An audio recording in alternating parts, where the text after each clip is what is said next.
Twitch. What is up? Hello, hello.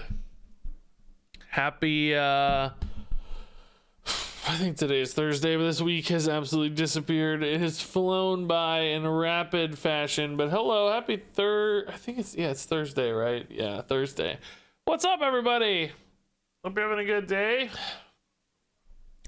I've been feeling a little off the last few days. I don't know. I think I've been a little sick, but I'm alive. I'm okay. I think I got like sinus stuff going on. I can't really breathe. I got a headache. Kind of sinus pressure headache, you know. I think I made the mistake of going outside. What can you do? Whoops, I went outside. Now I touched grass and now I'm suffering the consequences. Ugh. But hey, folks, they say touch grass. Fools, what are they thinking? So probably not too long of a stream tonight. Just wanted to get on and play some duels. Haven't streamed and didn't stream yesterday anyway. So we'll do that. Did you guys watch my renovated hunter video? A renovated hunter. Did you watch it? I thought it was pretty good. I was happy with it.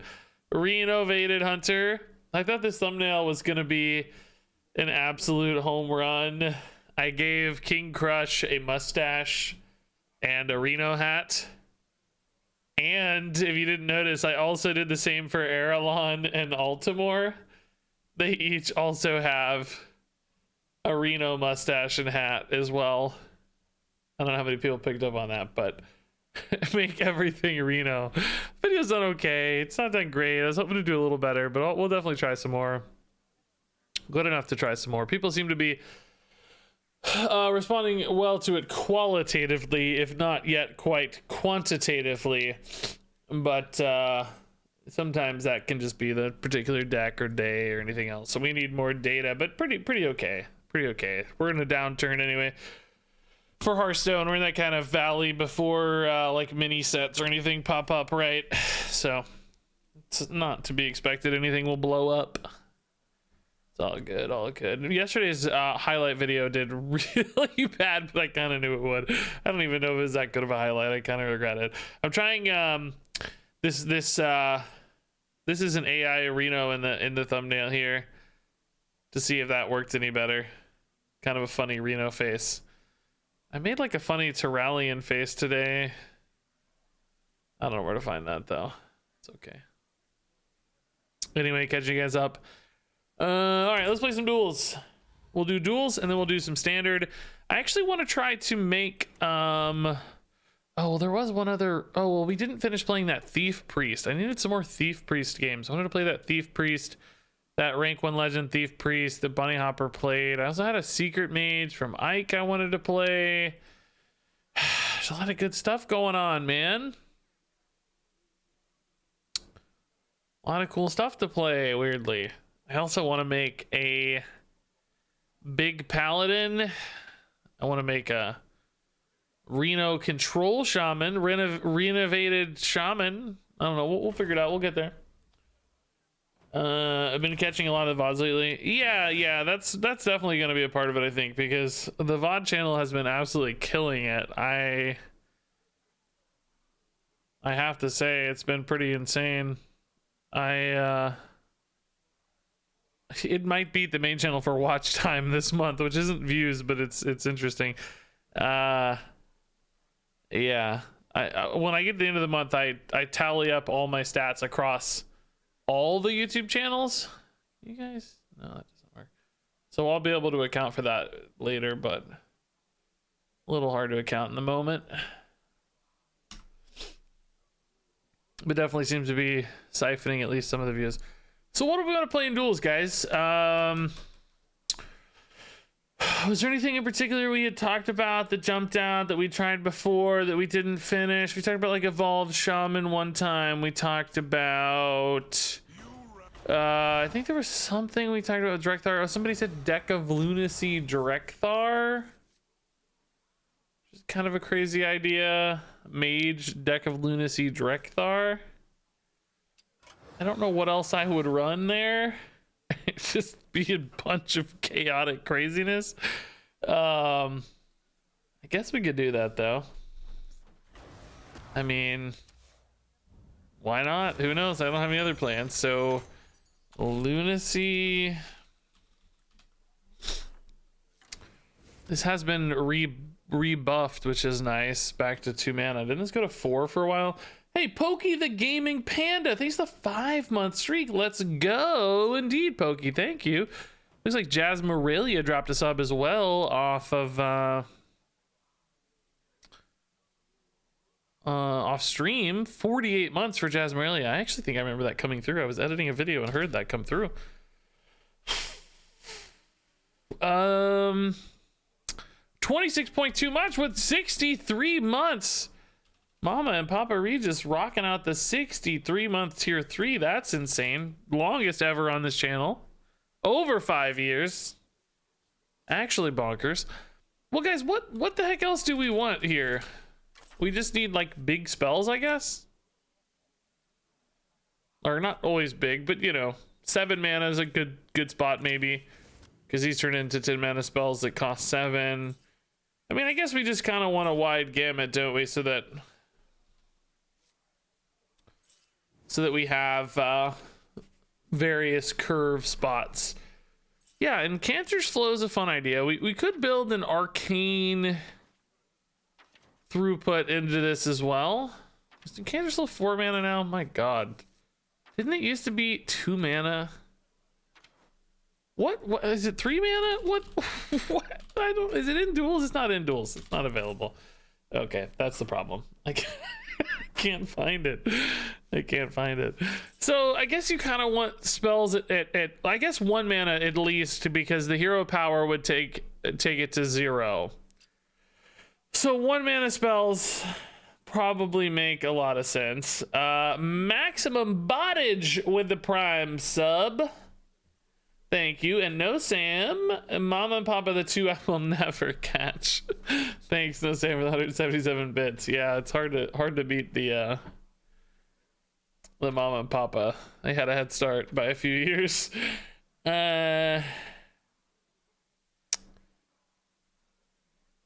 Could do Cthulhu, sure.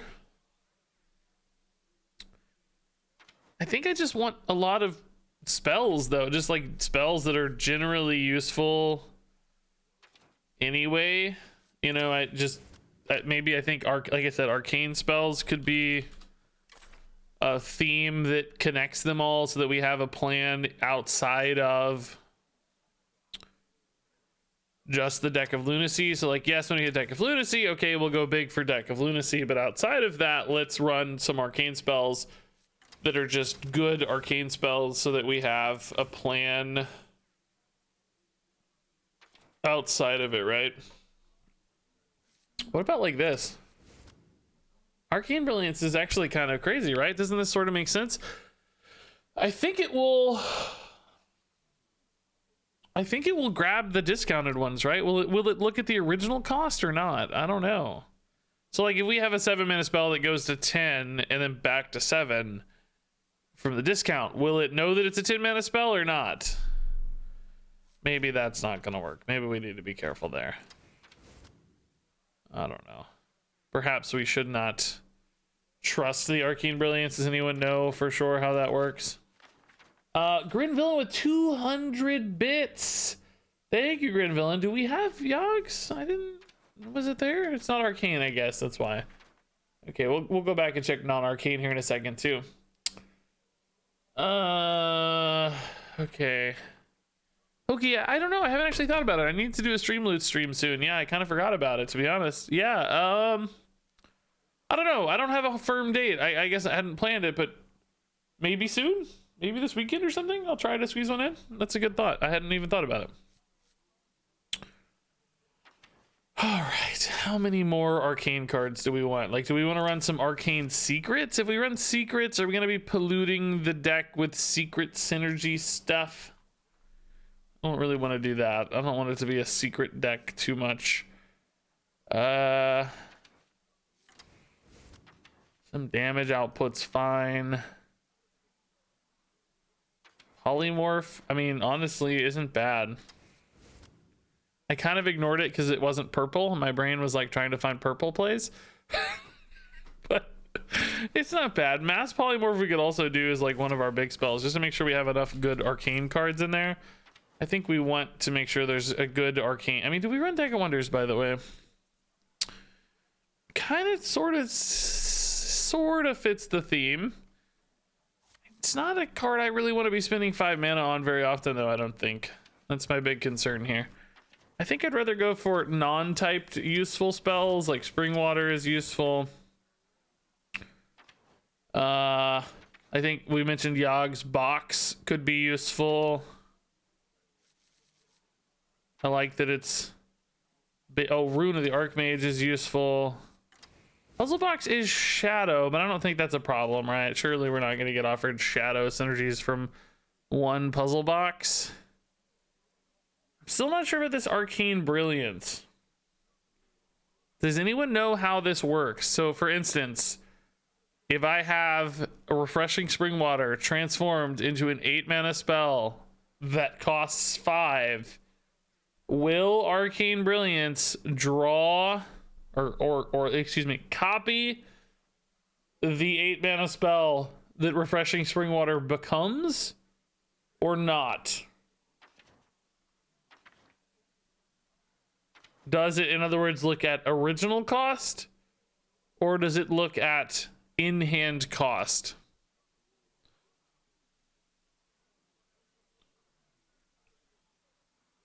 I don't know. Maybe we just leave it for science. It's not really that big of a risk because we're gonna run a few of these anyway, right? So, is there no 8 mana mage spell in Duels Grand Finale? We don't really want Grand Finale. I think I kind of like Mask of Cthulhu as well. This deck actually does run a little bit of damage, and a little reach is nice sometimes. To make sure we have enough big spells is nice. Do we run big spell stuff? Like, do we run, you know, a Dragon Caller Alana? Do we run a big parrot, a big owl? Do we run owl? Do we run the big owl here? I mean, in theory, it's probably okay. I don't know. I'd almost rather run some early game stuff, though, that's like generate spells or, you know.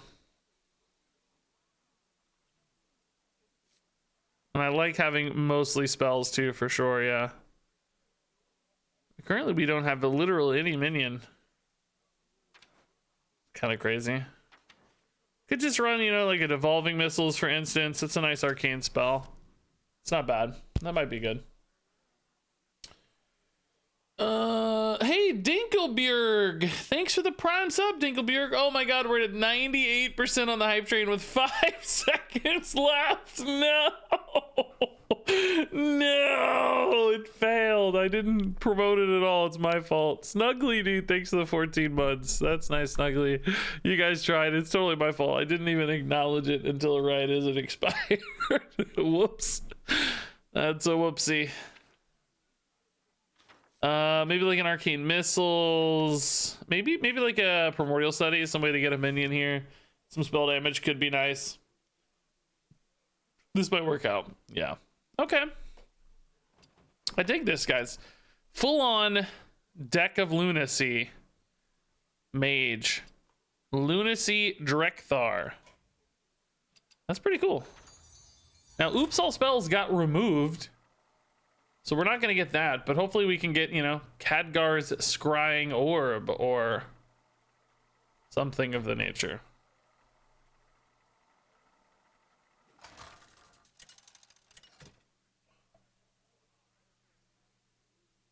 Drekthar versus Illusia. I do things my own way. It was removed? Yeah, I think so in the last patch, right? And now you guys have me doubting my sanity, but I think they said they removed Oops All Spells, yeah? Took it out of the pool, I think they said. Can anybody confirm? I need to know that I am not the Deck of Lunacy person here. It was removed, chat says, yeah. I mean, like I said, we built in arcane stuff. We could get arcane Oh my god, let's go. Let's do it. Perfect. Turn 1 deck of Lunacy. Yes, look at that. Oh, that is everything I dreamed of. 11 cards transformed here, and we get to draw them all really cheap now. It's amazing. Are they going to be any good is the question, right? We might still get some other garbage. I don't know.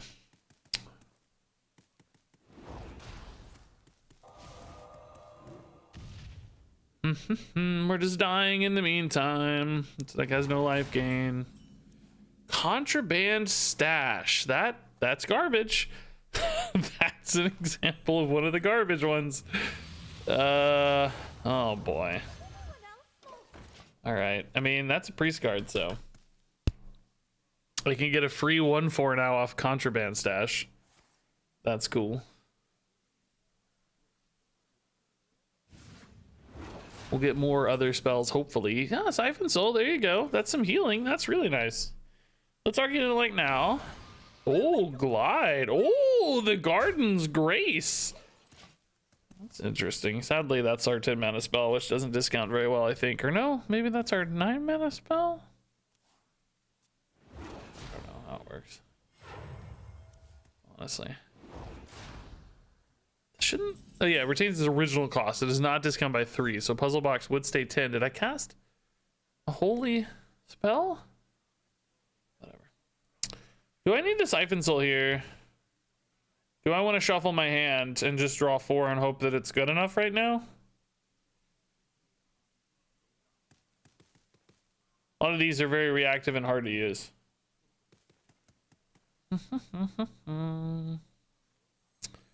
3 mana remaining. I mean, I definitely want to see a Siphon Soul played this game. I think we wait a turn at least. Oh my god. Okay. Crap. That's not what we wanted, guys.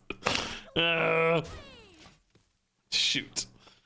I'm a little at risk here that if I don't Siphon Soul my own minion, that they're gonna kill it and there won't be any minions to Siphon Soul. So I'm a little nervous. Oh boy. Voids. Great. Well, that's certainly a minion to Siphon Soul, but not exciting at all. We're just dead. Can't believe Mind Tether Priest is still a real deck in Duels after all this time.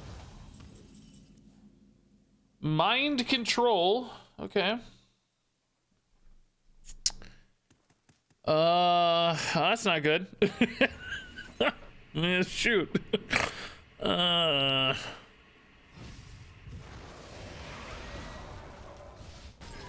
I'm actually an idiot. I'm actually just an idiot. I thought I was playing a contraband stash, I'm gonna be honest with you. I'm an idiot. It's okay. We were gonna lose anyway, but having a little extra health here would be nice. I meant to play it. What? That's 5 mana. That anyway, it didn't matter. They just needed 4, even after a Siphon Soul. Okay. Cool. Oh, Arcanite Crystal, yes! Yes, after you cast an arcane spell, reduce the cost of card you hit by 1. Perfect, yeah. Sticky Fingers is also kind of intriguing, right? For Lunacy, but it's gonna get harder and harder to get Lunacy later. So I think we just take Arcanite Crystal and call it a day. Here's 2 arcane cards. Here's some big spells, one of which is arcane. Here's 3 Ragnaros. I think we go here.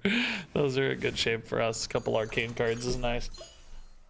Yeah, if you shuffle, it removes the discount. Yeah, that's unusual, right? I guess cards used to do that if they went backwards against zones, but typically they have been updated recently to not do that, right? Things like tradable and certain cards retain their status effects going backwards across zones. Missed a triple. Yeah. This could be a good test case for Arcane Brilliance. Puzzle Box is actually a card we you know are putting in the deck for non-Lunacy scenarios. So there is some logic to perhaps keeping it in hand, but ultimately I still think we put it back. We need cheaper cards to get rolling here. We need a couple big cards for non-Lunacy scenarios. Ring of Phase Shifting. Okay, that seems like that's not going to be super useful for a Demon Hunter is my guess. I'm guessing they weren't thrilled about that result. Armor vendor. Huh. Okay.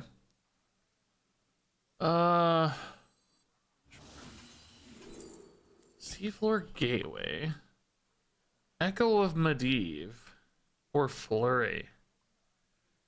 I absolutely do not have a mech, nor do I draw any mechs. I guess I'll take a Flurry here. I don't know. That wasn't what I was looking for, but discounts are great. We have no minions for Flora's Lava. Why is it being offered? Hey, welcome to Duels. I'm glad that you're here for your first ever Duel stream.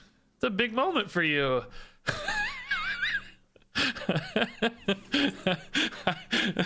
That's surreal, by the way.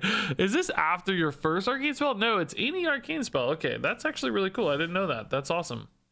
So we can keep chaining discounts here. That's nice. Okay. Most of these have a first qualifier, but I guess there's that other one that's like your whole hand as well, but it's down to only 2, right? Why they don't go too crazy. All right, Siphon Mana here is pretty cool. I don't know how this is going to prioritize the discounts. Right? Was this already 1 or not? I actually don't remember.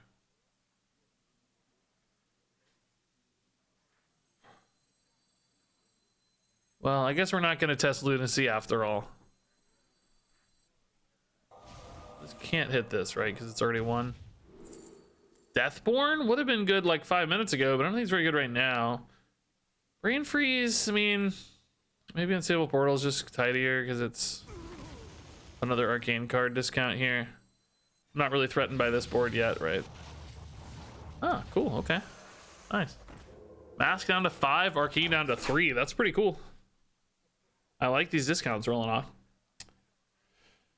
It did Siphon first and then Crystal. Okay. That's good to know. The reason, right, is because the minimum of 1, the floor of 1 on Crystal. I wasn't sure how that would work. So you're saying the floor still persisted in that case, it sounds like. Does it matter if I do this first? Actually, I don't really need the mana on this. So let's do this so that we discount Mask or Counterspell here. Right. Ooh, that is a juicy looking hand all of a sudden. Yeah, man. 7/7 on board. Mask ready to go soon.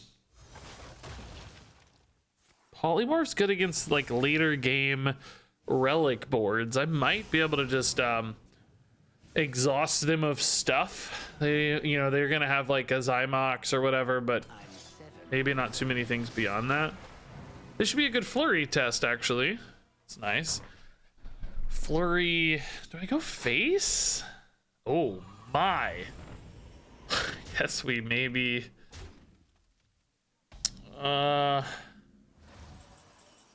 Geez, now it's like I kind of need to use the Flurry. I think we just hit this now.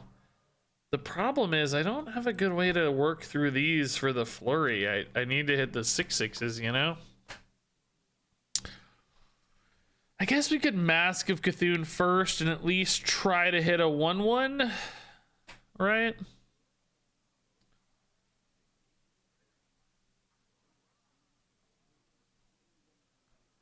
Kind of hate that I'm not hitting face here, but I think just dealing with that solves a lot of problems. I mean, it's so unlikely that the I don't know. The problem is like I'm just gonna want to mass polymorph these soon anyway.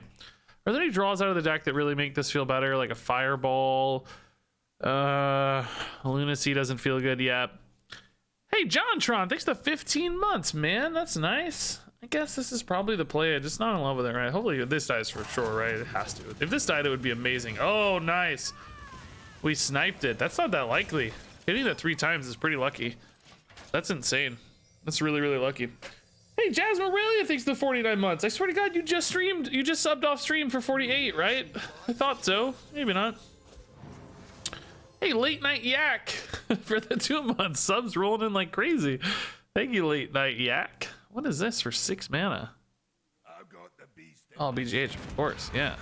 Should have made that a 6/6, man. What am I thinking? So, I mean, mass polymorph here is... It's good. It's a little risky that I, you know, expose myself to another Phantasms and or Zymox scenario. I can try to trust Rune of the Archmages for that, maybe. But it makes me a little nervous. I mean, this is a board that has to be responded to, right? Because it alone was, what, 12, 16, 19 damage, and I'm at 22. So it's not like I can leave that, but it's just not perfect by any means. We might have to try to farm a discount next turn with these 0-mana Devolving Missiles just to get Rune of Archmage playable, depending on how... I don't have minions. You fool, I don't have any minions. What are you thinking, you fool? So I would argue Devolving is a bit of a liability because Mutanus actually gets scarier in many cases. Let's just start here and see what we find. Oh, that's garbage. Let's move here and see what we find. Fireball is interesting. Okay. I mean, this is chill for now. Just buying a turn into Rune or whatever. Couple 8-mana runes, a 9-mana puzzle box. We can try this.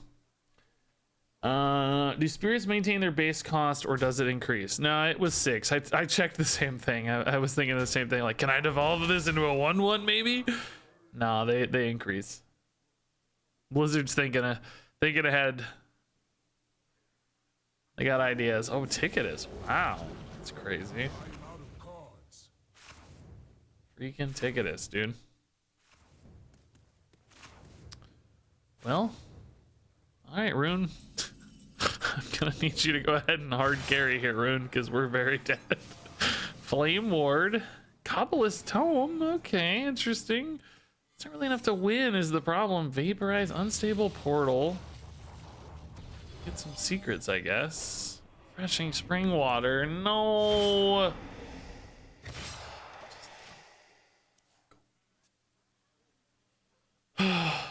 Phase shifted Ticketus that's corrupted, that has now dealt what, already 6 damage or something. It's so insane. Just done.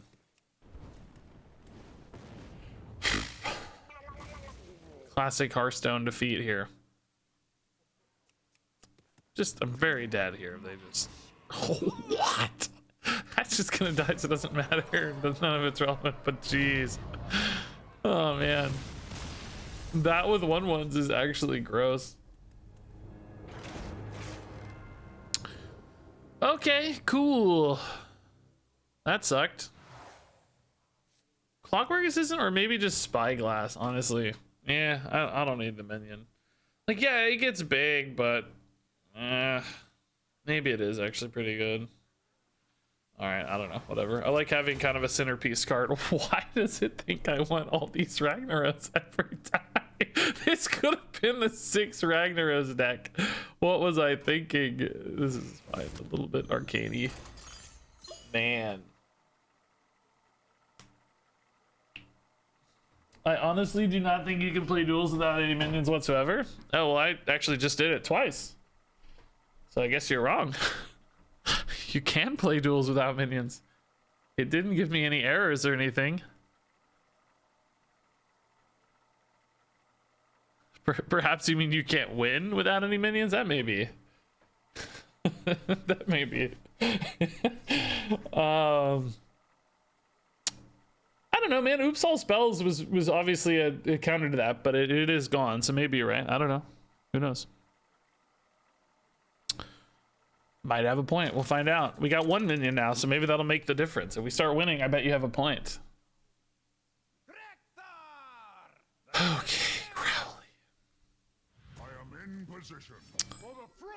All right, here's the way to make a minion. Good cheap arcane spells. I don't think Mass Poly is really the spell I want to build into, is it? I mean, it could be good if we're discounting it and they go for like a big enraged board early. Kind of an answer to that with Devolving Missiles, though. So I wonder if I'm like, would I be better off with a Root of the Archmage or Mask of Cthulhu or Arcane Overflow to start discounting instead? I wonder. This does reduce cards, by the way, so Clockwork Assistant could be what gets discounted. You think hard mulligan for Lunacy? Felt pretty terrible the first time we played it, so I was a little soured on the idea, but I hear it. I hear it. I acknowledge you. Lab Partner's probably the best bet here. Seemed like that was always the pick. Now I think this is a better swing card discount right now, so that's kind of good.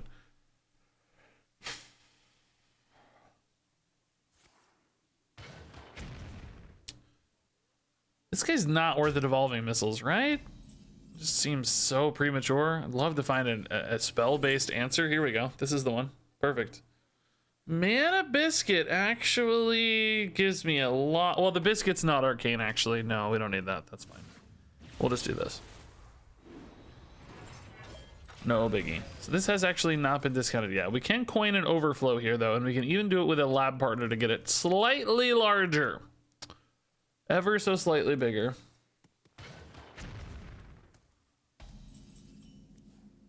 This might be the move instead. Just get a 4/4 in.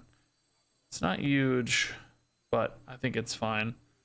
There's no really compelling coin play here. If I coined an Arcane Intellect, well, excuse me, if I Arcane Intellect and it hits the Clockwork Assistant discount, I could coin this, but it's only a 1 in 3. And in fact, it might even be able to discount the cards you draw, so it might be even worse than that. So I guess the question is, do I just play the 4/4 now? The biscuit is not arcane. No, the spell is, but not the biscuit. The biscuit is just a biscuit. Pretty dang sure. You can't discount it? No, this is discount any card in your hand. It's not spells. I think I can discount it. But I'm saying I don't think it's worth the risk right now. I think we can just play it. Of course, it can die. Obviously, it's not safe, but Biscuit is untyped. That's what I thought. Yeah, thank you.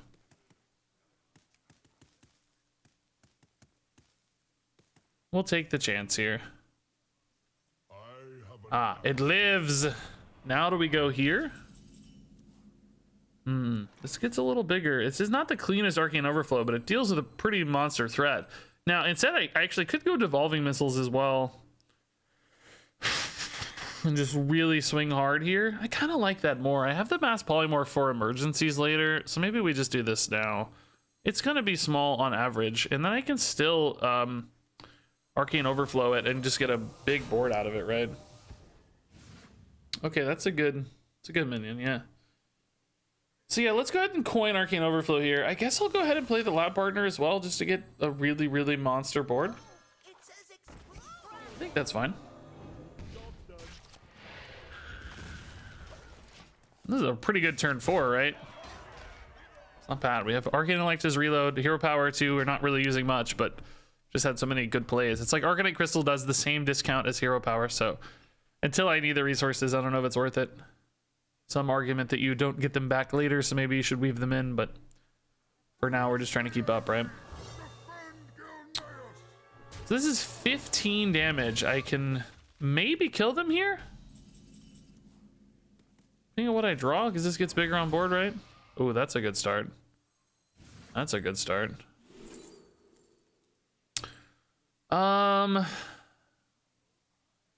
This doesn't play towards lethal, right? But it's probably fine. Just deal with that guy. Very good anyway. Okay. Unfortunately, I don't actually have any ping damage right now. I mean, we'd have Orb and Mana in the deck, Fireball in the deck. They're there, just not in hand. I mean, Mask, I guess, at some point is maybe some damage. Ooh, lots of shield blocks, but not good enough right now. Cool. Nice. The minion made all the difference. You were right. It was all about the Clockwork Assistant. Man. Beautiful. Okay. Ring of Refreshment. I mean,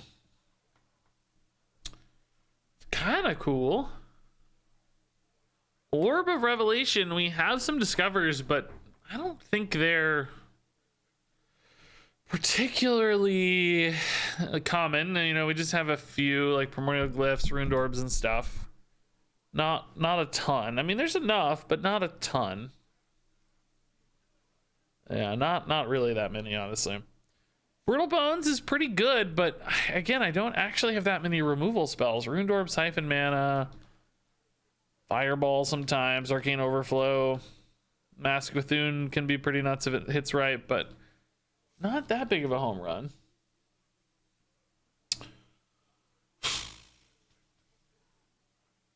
Wish I had, I mean, we might be able to get better, you know, Brittle Bones I think definitely gives me the most upside, because you start grabbing one Blizzard, one Flame Strike, you know, one First Flame, and suddenly, you know, your Brittle Bones is pretty insane. So I think Brittle Bones probably offers the best reliable upside. There's a part of me that's pretty intrigued by that Ring of Refreshment, though, man.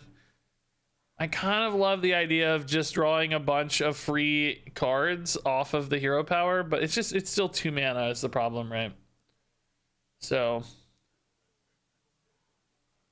I think it's got to be Bones. It's just too much stuff. Oh, here's exactly what I was talking about, right? Get a First Flame, and you're really happy. I think this is the pick. I mean, we're not obviously a fire deck at heart, but I can use this as removal as needed, or damage later too. But this definitely supports the Brittle Bones plan much better. Yeah. Okay. Yeah, where was Ragnaros, guys? Why we got fire instead of Ragnaros bucket again? I don't know what's going on here.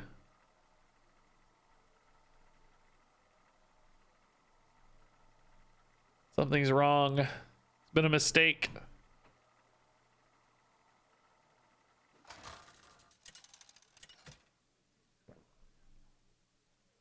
Am I gonna play the brawl? No, I don't think so. I streamed yesterday, maybe, but in general, I think the Brawlseums are kind of hot garbage. I think, I don't know. Did this one at least show the rewards table in the client? I really think most people who enter the heroic Brawlseum are not aware of the cost inefficiency and the risk that they take to play it, because you have to be a very good Hearthstone player for it to make any sense from a reward standpoint. Now, you know, there might still be some merits to like test your metal, and some people might be willing to test their metal and see how good they can do. I think it's, you know, cool to have ways to competitively stretch your legs a little bit, right, and just see what's possible. But coming at a such an inefficient reward, the rake is just too high on it. So I don't know. Maybe if I'd seen it yesterday right when it launched something, but I'm just not that interested. It's wild too. Anyway, this looks like a good opener. We can use Siphon Mana to get a skeleton early, maybe intellect, just good resources, and arcane discounts, which is nice. Arcanite Bones. Sticky Fingers and Bones. Oh, it's a bone mirror. We had our baby, Regis. You can name it. I think your baby's name should be Raxturx. Raxturx. Good old Raxturx. That's an awesome opener for us. Just rubbing our bones together, me and Raxturx. Perfect. Yep. Okay, that is thankfully. Oh, nice. No way, dude. That is the dreamiest result I've ever seen. What's that message I just had? Wait a minute. Hold up. I just cleared a notification. I have no idea what it was. I don't know. Okay, yeah. Arcane Overflow looks insane here, honestly. Just take the lead. They've triple hit their bomber, dude. Oh, that's brutal. That is so brutal. We've got off to a just smoking fast start here, thankfully. This thing being this has been hard carrying us, by the way. This is our best card. It's just sure a shame that Farseer basically just negated the Mad Bomber and nothing else. Nothing else. Oh, that's delightful. I think we saved the Fireball for face, right? So I guess what I'm saying is I want to grab a better card here. I think Mysteries honestly is pretty good because we have this Bartender for later. Duplicate's fine. There's quite a few good options here. Gonna Hero Power as well in case I get like a First Flame or a playable card. Okay, that's not a First Flame, but that's all right. Counterspell's still good. Yeah, we'll hang here. Yeah, Bartender's pretty cool. May not actually be going off, but we can get another 2 later. All right, so they do have coin, I guess. So counterspell is really not the highest roll here, but you know, a coin can still be disruptive sometimes if they want to save it for something later. Is this tome tampering? Is this tome tampering already? What is this? I don't know. Maybe not. Maybe just hero power.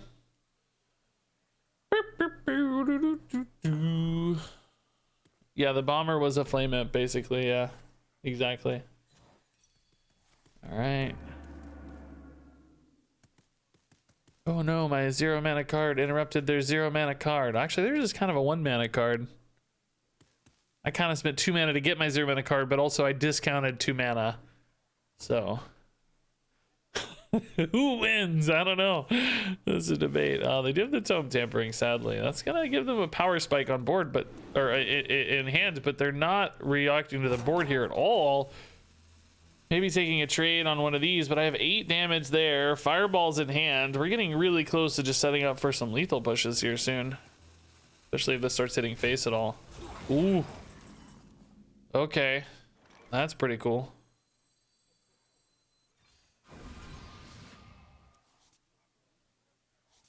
All right. Yeah, I'll probably just play the Bartender here, honestly, for lack of anything better to do. Sure. I can fix anything. I think we can take that trade at least. Better protect these minions. Face? Nice. Now we just need 2 to get through. That's pretty good. Okay. So they've got 4 1-mana cards, or 3 1-mana cards, I guess, at least. I don't know what the 4th one is, but could be. No, it can't be. Never mind. Ooh, that's good, but expensive. Do they have the... so they don't have the 1-mana version of that, right? Because that was drawn off the top? I think. I don't know. We'll see, I guess. I think that's how it works. Portals haven't been great today? Yeah. I know. Gutter Boy, dude. Loving the Duels content, says Gutter Boy. I saw the unbelievable totem run on YouTube. So cool. Awesome, dude. Thanks. Yeah, I'm glad you liked it. Ah. That's not gonna do it. They might think they're alive, but they're not. At this stage. Alrighty. Running out of time.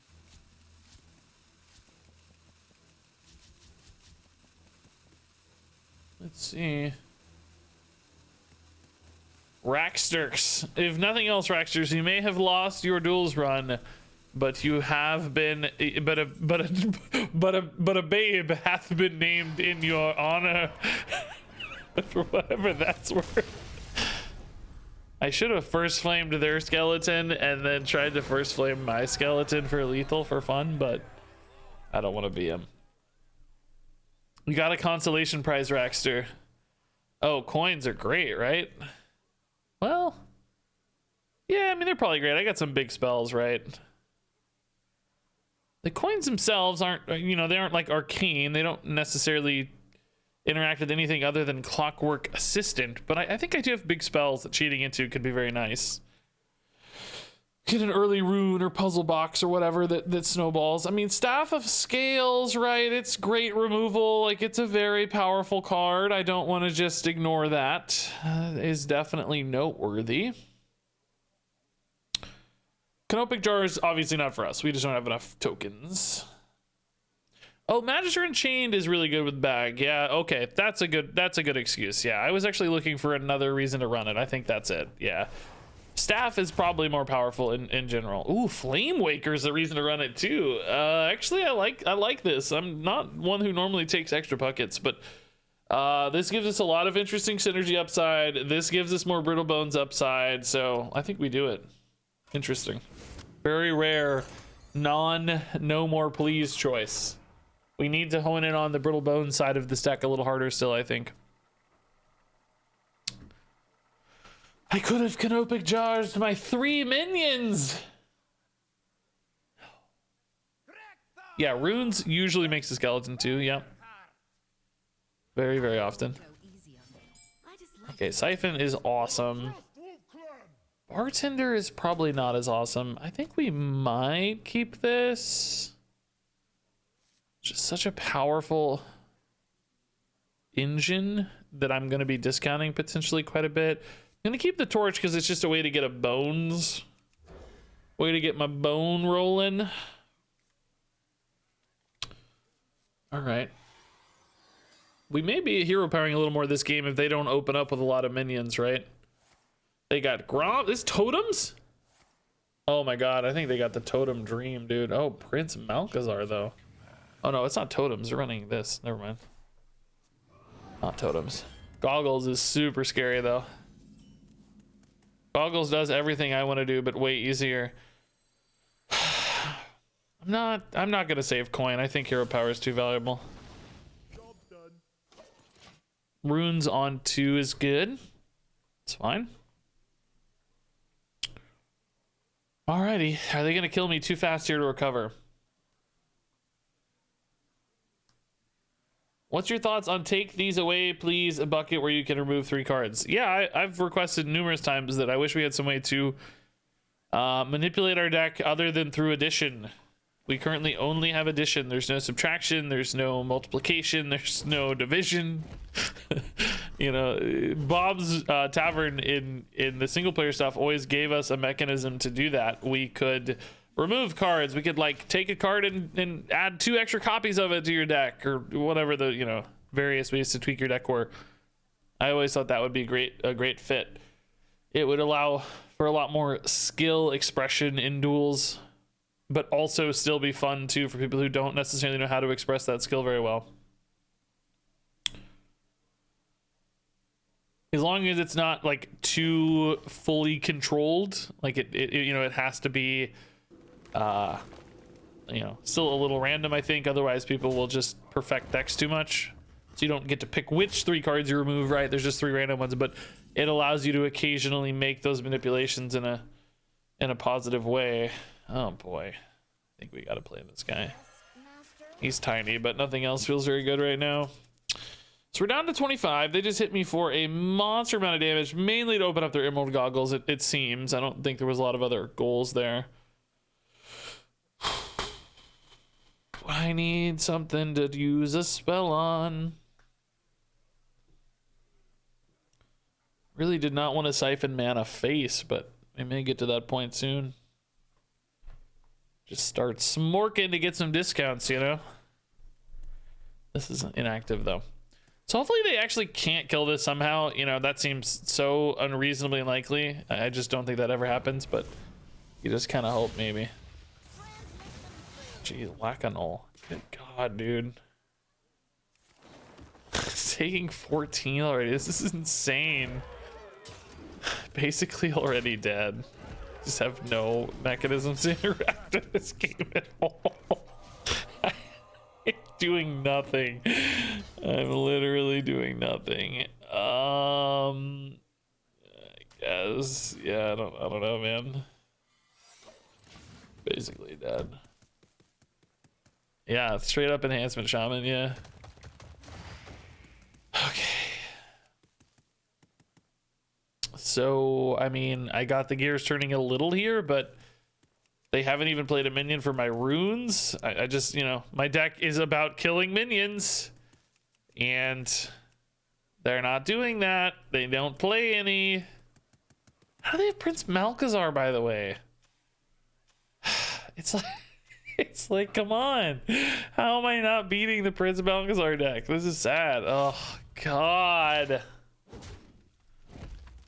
I need to like randomly discover an ice barrier, I guess, right? I don't know what else to do here. I'm basically dead.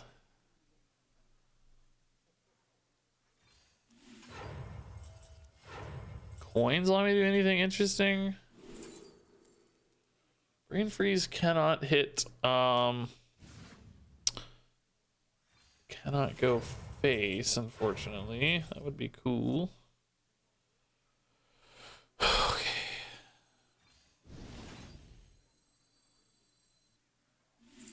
Gonna burn cards, right? Yeah. That one anyway.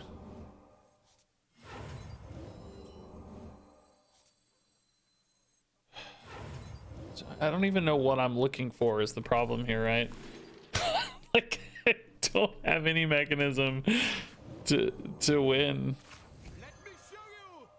I'm basically doing nothing in hopes that something magical happens.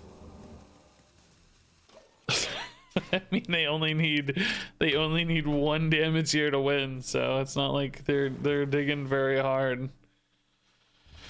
I can't deal 34, right? There's no way. Okay, that actually doesn't kill me. I actually get some damage too. That's cool. Oh, that doesn't make a bones. Huh. Okay, well that's not how I thought that worked, but all right. Good to know, I guess. So I have to heal here or kill them. Primordial Glyph could give me like a barrier maybe if I can find that.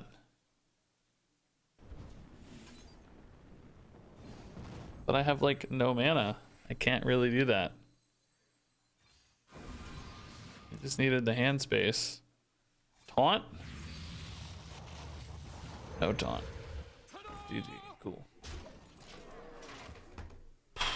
Cool. Man.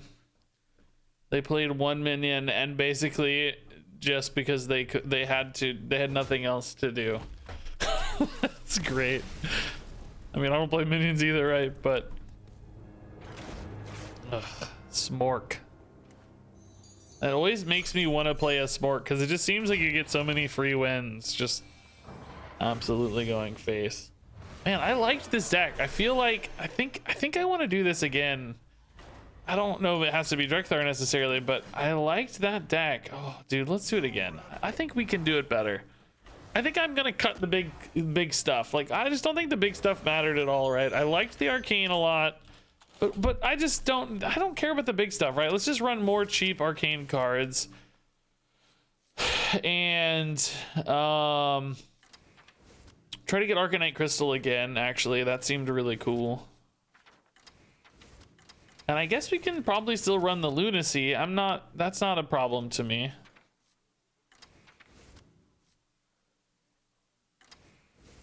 Arcane Overflow seemed to carry, so that's good. Lunacy's fun. I think that's fun. I'm cool with that. Like a Zephrys. I hear a crazy sound right now.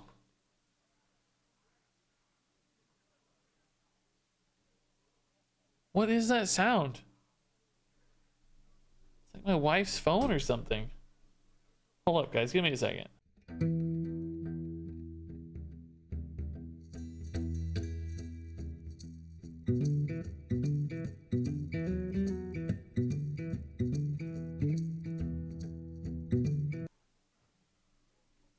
Oh, my wife is downstairs and her phone alarm was going off or something. I was like, what is happening right now? Oh, guys, I had a crazy moment today. I was chilling earlier today and I heard like a helicopter go overhead, which isn't, I live in the city, that's normal. But then I heard another helicopter go overhead and then another and like I was like, what is going on? Why are there so many helicopters? It was just like this for 20 minutes, like maybe just circling, right? Probably really just kind of one or two, maybe, I don't know, but it just kept coming and coming and coming. There was a like prank school shooting call at a high school that's very close to my house. I don't want to reveal too many details because you guys will figure out where I live, but basically I can see it from my front door. So the police came and like, raided the school basically, and there were crazy helicopters and like 25 police cars, and it was insane. Absolutely crazy. Just totally nuts. Thought it was that semi overturned that was full of lube. Why wasn't that. I'm sorry. Those are very different stories. I don't know what to make of that one, but no, wasn't that.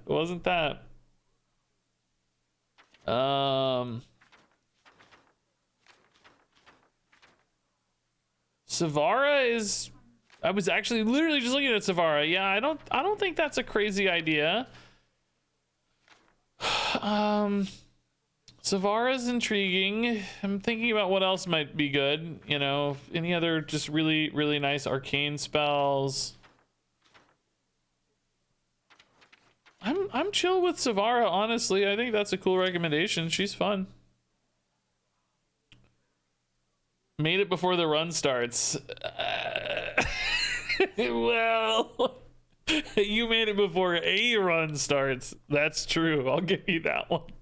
The run? Let's be careful with that phrasing. I don't know. Do we have that dude's from Blackrock Mountain, right? The other dude who looks like this dude? No, that would be cool. All right, let's try this again like this. Cheaper spells. Felt like I had a lot of dead stuff in hand earlier. I think this is gonna be a lot better to just keep the discounts rolling if we get Arcanite Crystal, and make sure that Hero Power is hitting stuff that's like really cheap or free to play. I think this will feel more realistic this way, like more like a real Duels deck as opposed to a crazy greedy deck. And then you know, Lunacy's still good. You're getting, you know, 4 and 5 mana spells and stuff instead of a bunch of big garbage maybe. No, Mana Cyclone's Rise of Shadows, that's not in. I'm always proud when I know what expansion a card is from. Some I have no idea. There was a card the other day. What was that? I was looking at it for a video or something, and I was just completely brain dead on it. I'm okay at identifying most cards because we see them pop up in Duels up, but I was just completely. I was like, that's from that expansion. What is that? I just completely forgot. All right. I mean, I don't really love Savara early in the run. I think she'll be a nice value piece later, but I don't need Savara early, I don't think. I want to just get as good of a tempo opener as I can here. So like Unstable Portals are awesome. Now we don't have Arcanite Crystal yet. That's the goal, but hopefully we get there soon. Ooh, that's a good card. Okay. What's my least favorite Hearthstone card? I don't know, depending on the day. Frost Nova, not as much lately because it went away. All the freeze mages have gone away mostly. Ooh, I don't have any of those hardly anymore. All right. What else have I hated historically? Quest mage stuff. It's weird, I like mage except for the most. I've liked mage for years, and then I don't know, it seems like the last couple iterations of mage I kind of hated. I don't know, chat probably knows better than I do, honestly, at this stage.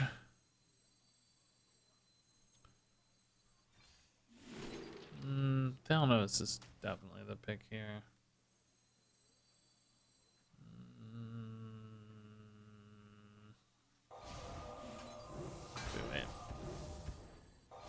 This is definitely a bit of a premature devolving, but I don't know. We're not doing a lot anyway. Favorite Hearthstone adventure? It was probably Naxxramas, just because it was the first one and it really stood out. I'm not really into the adventure model that much, to be honest. The like pre-designed combat encounters, I just don't dig them as much as most people. Like, I haven't completed a lot of the heroics. You know, I did the Book of Mercenaries and Book of Heroes stuff, which is sort of in a similar vein, a little more story driven in some ways, but I like dungeon runs a lot better. I like dungeon runs because they always felt distinct and different, and you got new stuff to do. They didn't feel like pre-solved, or like not pre-solved, but you know what I mean. Like they offered you more emergent experiences, I felt like. So I did like those better. So I don't know, Naxxramas, I guess, because it was fresh at the time. Felt very different at the time. Favorite Hearthstone card? Probably Rattlegore, actually. I really like cards like Rattlegore so much. armor, dude. I cannot beat this armor, man. It's so gross. Is this worth a Deathborn? I honestly don't think it's gonna get much better, so I'm gonna go ahead and do it. It also gives me some Alana action, I guess. But we are dying. Oh, we are literally dying. Yeah, cool. Okay, great. I just cannot do 38 damage in time, right? There is 0 chance. So we're screwed. I guess Deck of Lunacy could save me for the record, but where is it? Deck of Lunacy, please! I saw the 2-minute thing, I got excited. I thought that might be it. Okay.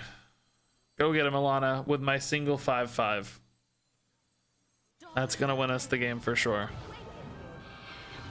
I have 2. What was that? What else did I play? Oh, Arcane Overflow. I have 2. Oh, yeah. Oh, dude, the token art on this is actually pretty sick. I don't remember ever seeing that before as it vanishes right before my eyes. Dang, that would make a cool thumbnail, actually. I don't remember ever seeing that in my life. Please, give me Lunacy, dude. One time. Oh, my God. The one matchup where you really need Deck of Lunacy, right? Maybe this will find it for me. Who knows? Nope. Maybe this will. Let's try to do let's do Primordial again, actually. Get a body here. Hero power for it? There's a problem with hero powering, right? These are spells. There are 5 of them in the deck. I mean, essentially it's the same difference as not hero powering, right? Like drawing off the top is just as likely. So I don't have to do it until I have to do it, right? Everybody says believe. Okay, guys, we're gonna lose anyway, so sure. Well, let me look here first, just in case we get a miracle Lunacy out. Okay, no miracle Lunacy out. All right, so just for you guys, sure, I believe I'm gonna get the Deck of Lunacy 1 out of 7. Okay, sure, definitely not gonna die to the 5 bombs. Sure, chat. This is what happens when you have a hope. Chat, Hearthstone kills it. Hearthstone destroys your dreams. Destroys all of your hopes and dreams. Arcanite Crystal, nice. Some hope has returned. Beautiful. Okay. Primordial Studies is an arcane card. This is 2 arcane cards. That's not too bad. Spellbender's weird, but if we knew we were gonna get Brittle Bones again, I think this is a decent package. When I'm worried if we get too many fire spells, things are gonna get wonky. These cards are both arcane thematically. He's an arcanist and she's got a big arcane staff. I don't think I benefit that much from spell damage, though. I think this is still the pick, actually.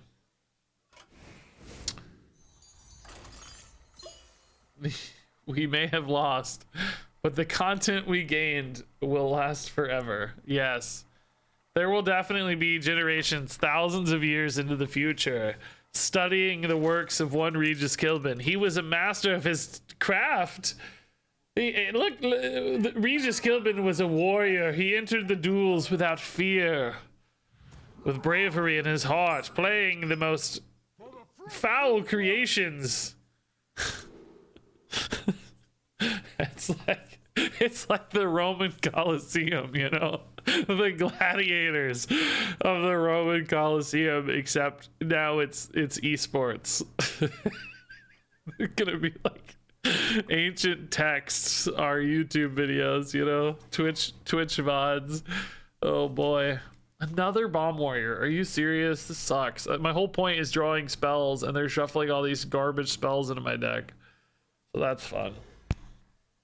If we can get Lunacy, I mean, you know, we have an answer, but there's still that problem of when do you rip the Lunacy? You want to rip it early to win the game, right? But you also want to be able to eat some bombs. You have to decide when the right moment is. What's the right timing? I don't know the answer already. I don't know. Regis, I'm so high right now, I have no clue what you're saying. I would think being high would actually increase the odds of understanding what I'm saying right now. Just I think that makes it more likely, honestly. Okay, I like a 1-mana 3/5. That's fine. So how many bombs do you think I should get in there, guys, before I go? Like, what's the right timing? Maybe we just go next turn because we can Arcane Intellect with it, right? It's like I'm only transforming 2 bombs, though. That doesn't seem very good.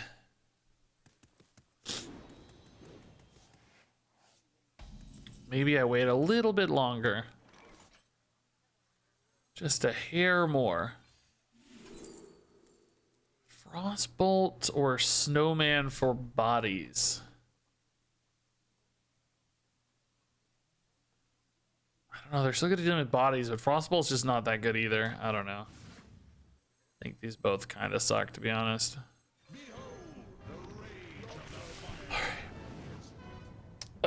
It replaces just spells. Transform spells in your deck into ones that cost 3 more. Minefield's a clean answer, jeez. Alright, they played that invitation but have not played the minion. I wonder if it's like reactive somehow, right? Ugh, we already drew a bomb. Okay. How long do I wait? What is the timing here? I don't know. I still don't know.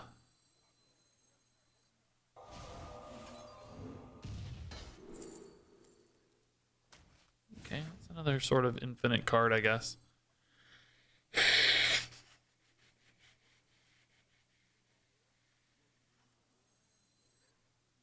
want to place that, but I also don't want to float mana. Maybe they'll give me some armor gain? I don't know. Alright. When is it time to go? When is it time? This is a decent arcane overflow target. So we'll probably go Snowman, Overflow. Well, maybe we just go Hero Power, Overflow. Still pretty unlikely to hit a bomb here. So let's start with Hero Power.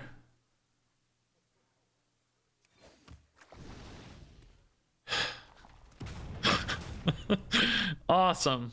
Love to see it. That's great news. You love to see it. Okay. So only 2 bombs in there now. I feel like I'm taking too long now. Like, I was, you know, I was hoping to eat a lot of them, and then I'm just literally eating one instead. They are just passing their turn. Okay. Let's go this turn. I think if I don't get some high power output plays anyway, I'm going to lose regardless. So let's just play it now. And pretend that it's enough, even though it's not.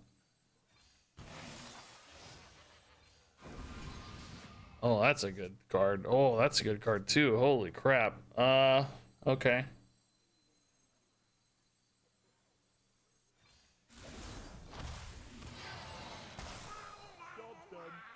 All right.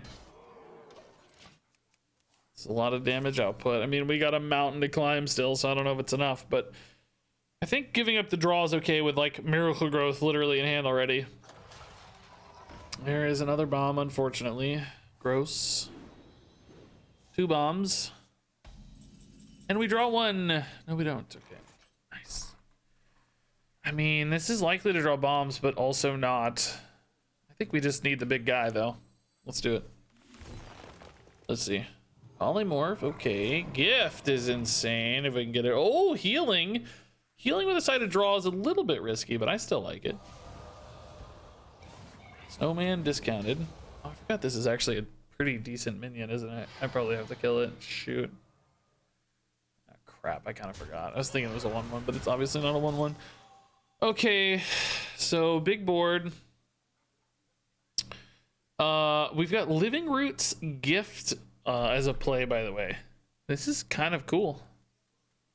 May not be worth it, but it's pretty cool. Lay on hands to heal. A little risky because you might just deal the damage right back with bombs, but it's okay.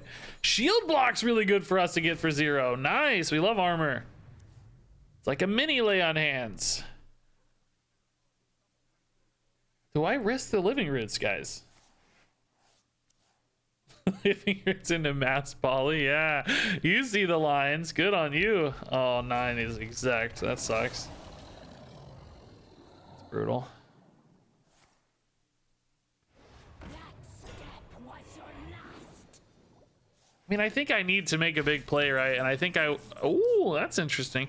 I think I definitely want to play around Rancor to the best of my ability as well, right? So I think we do it. That's not how that works, Regis. I forgot that it... That's not how that works, Regis. Am I crazy to think that you kept your mana? What card am I thinking of? I think I'm thinking of the Duels summon a 2/2s thing, where it only spends the 3 but still leaves you with the remaining mana. It transforms your crystals but doesn't eat them all. Oh my god. Yeah, exactly, the Druid Treasure, yeah. I can't be the only person who thought I was gonna be able to play this, right? I have to believe I'm not the only person who thought this was gonna be playable. I mean, doesn't make it wrong anymore necessarily, just didn't have a good play anyway, I guess. We're not gonna overload 3s. Let's just make an extra 6/6 here. Just go big here. We're kind of dying soon, and they still have 43 health somehow, but what can I do? Spellbender Gift next turn's kind of cool. Maybe weave in an Ignite. Might be nice. Lay on hands to burn the bombs. It's an interesting thought. I don't think that's happening next turn, but I do like that in theory. If we get to the point where there's only a couple bombs and not a lot of real cards remaining, I could see that. So they were going here. They're now out of bomb generation, by the way. So if I can tank these remaining bombs, you can see why they held it. I mean, this does repetitive damage, but that's okay for like lay on hands and stuff. I mean, fatigue becomes a concern, I guess, but ooh, jeez. Okay, we can buff these if he doesn't kill that. Oh, he does kill it. Interesting. He is really running out of resources a little bit, though. Oh, maybe not though. There's a bomb. There's a bomb. Cool, you'll love to see it. Summon copies of damaged minions. Alright. Well, I feel like I'm kind of screwed, right? What do we do here? Lay on hands does always keep me alive, I guess, but I'm just getting into fatigue. Cloak keeps that from attacking me. I mean, I kind of just want to mass poly it though. Mass poly, ignite. I need to lay on hands though, sort of, or I'm dead to bombs very often. Time runs low. I don't know about this. I just hate that this puts me into fatigue, right? Like, this sucks. I am low. I am out of cards. Barricade Savara is kind of cool, though. I just don't think I ever deal 43 or beat their hero power, right? There's just no way. There's just zero chance. I can deny 2 at some point with Cloak, but I'm in fatigue. It's just not winnable. I mean, Ignite is the fatigue protector, though, I guess. So maybe I can. I don't know. We'll try. Definitely a interesting little resource check here. So we take 2. Battle Rage is literally nothing. Okay, thank you for that. Cal Vanguard's big. Okay. Thank God I played some taunts. We can Cloak through that, too. Alright. We gotta actually kill this, don't we? At some point, maybe not literally right now, but at some point.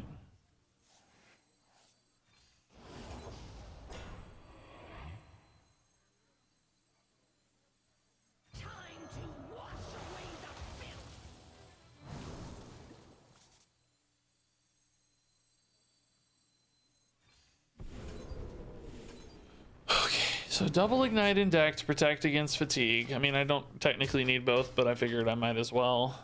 I don't know. I'm still dying to hero power, so I don't really know. Maybe I needed to grab the cloak to beat hero powers, like cloak with Savara instead. I don't know. Just kind of out of it, honestly. Okay. Just don't think I ever deal 47 fast enough. Seems kind of impossible.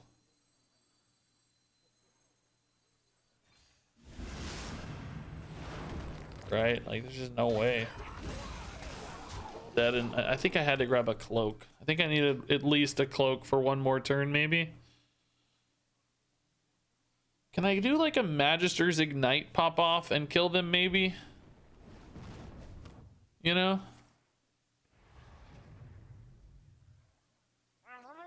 Oh, wow, dude. Cool. That's actually pretty sneaky good. There might have been like a Magister's Ignite turn. The problem is like it's really expensive, right? Spyglass is fine. Hey, the Coltion, dude. Thanks for 13 months, dude. All right. I like Flamemaker a lot. Yeah, Babbling Book's okay. Sure. Can we play a non-bomb warrior maybe for my deck that demands I draw spells? Ugh. God.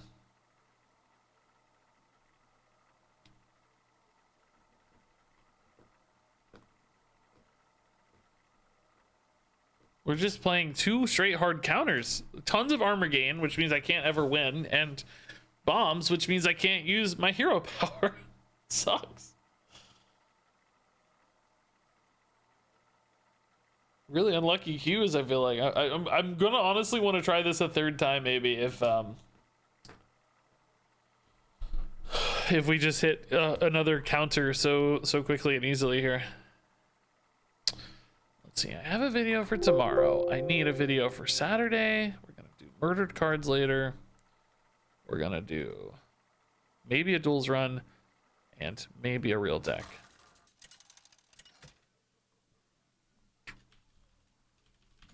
Okay. The League of Explorers cannot fail. For the Frostwolf clan. All right, I like Portal. Actually, we'll probably play a Mana Biscuit just to get rolling, get some discount out of the first half, save some mana for later. That's fine.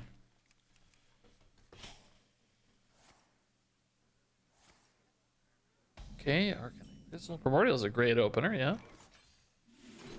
Black Cat. Yeah, it's the only cheap one. I mean, Azure Drake we can make cheaper, I guess. I need some draw. It's not going to be hard to discount after a while here. So Druid is probably a little better for us, I would think. No inevitable problems with our like hero power, for instance. Is someone injured? Early Northshire. Ooh, that's a good combo with Cram Session, yeah. Let's start setting up here. Shouldn't be too big of a problem on its own just yet. Next turn is Portal. Might weave in a hero power too. We'll see how much mana we spend and have. Wow, double Northshire Cleric, dude. I need Circle of Healing real quick. Can you get a wild Pyro Circle in hand? You can throw my way real fast. Please? Magister already. Okay. Oh, that's not bad. I like to see that guy. Do I ever go for an Azure Drake already? I think we wait. If I play these, they might get actual card draw, right? So I don't think any urgency there. Same thing for Arcane Explosion. All right.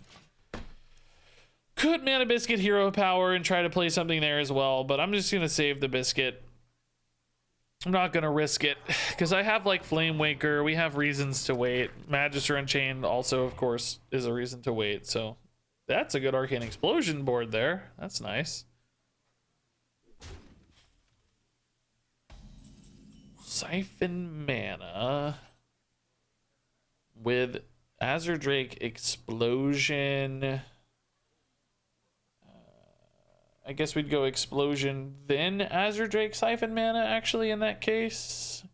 To hit the 1/4 with the Siphon Mana, as opposed to if I go Drake Explosion and deal 3 to everything, I'm left with 1 and 3. Oh no, I'm doing 2 to everything, so I'm left with 2 and 4, and then I don't have a clean hit, so. Coltion, I'm really proud of you for finally spelling biscuit after 17 attempts there, buddy. You really did it, man. Good job, dude. Oh, that's nice that it got cheaper too. That's cool.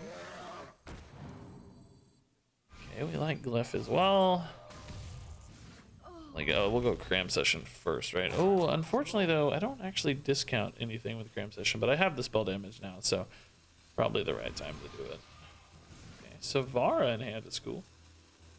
Yeah, this might protect the Azure Drake, so let's hold. Looks good. So Savara has nothing right now. These are 3 really good spells for Savara already, though. I think we might just go Magister next turn and start chaining, right? That looks nice. I guess we got to figure out how to win the game from here, though. That's the big issue. I don't really still know how to win. What do we start slinging spells face? Do we try to win on board a little bit more? Do we Flame Waker people to death? Do we just create infinite value? Do we get Lunacy to make a big play? I don't know. I don't know yet. Light It Burns for 4. They are sending a million cards into this Azure Drake right now. Get it. The Invigorating Light is nice, but man, they went hard on it. Arcane Overflow just kills that. Is that worth the trouble right now, though? I feel like I can do better. Like, I don't think I have to respect it yet. I mean, are they running like Bless though? They seem to have some, I mean, like Obelisk definitely values minions, but they're like a mile away from it. Let's wait. We're gonna be discounting stuff at some level here too, so let's just wait. Hot Streak is not really good. Meteor might be actually pretty important. I don't know. Let's send this face in that case, right?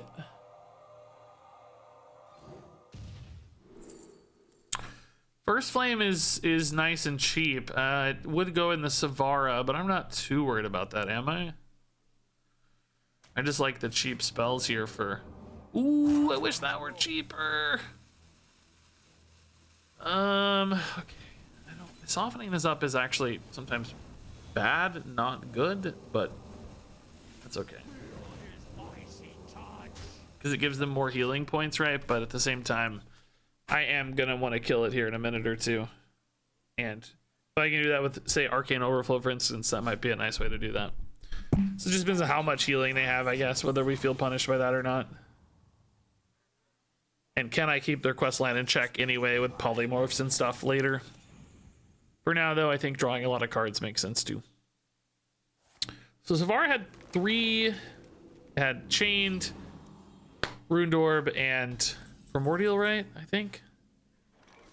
Okay, this is meteorable, but man, does that feel weird. I don't think that's right. Let's start here. We're probably just gonna Arcane Overflow the Northshire Cleric, right? Oh, wow. We don't have those, but that's a cool arcane spell. All right.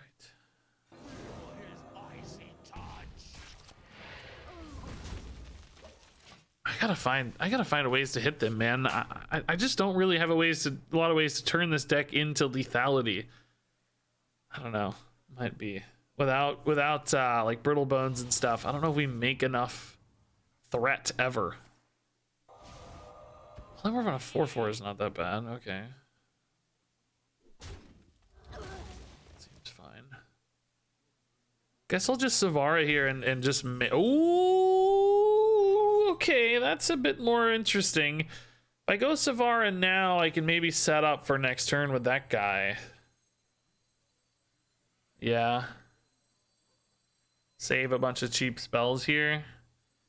I do need to play something right now, though, or I'm going to have a full hand. Is that a problem? It's going to give me 3 2-mana spells. Or 1/3 mana spell, I think.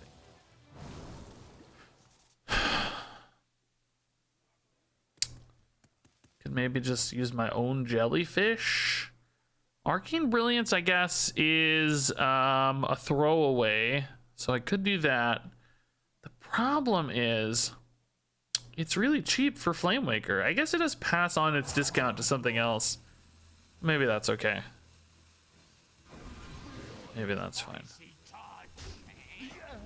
We'll just stay at 9 here. Unfortunately, hit the Meteor. I don't think that's a card I'm as likely to utilize with the Flamewaker, but it's all right too. So this is going to be like a Flamewaker, Primordial, Rune, Tome, pop-off turn, hopefully. I could greed it even longer if I think I can. For instance, I don't have to worry too much about them like developing a board that eats all the pings, because I have Polymorphs, I have Meteor. I can probably keep all that in check. So if I find something to do that's kind of free in the meantime to buy more mana, that might be nice. But at the same time, I might also just do enough in this one push to kind of get over the hump. We'll see.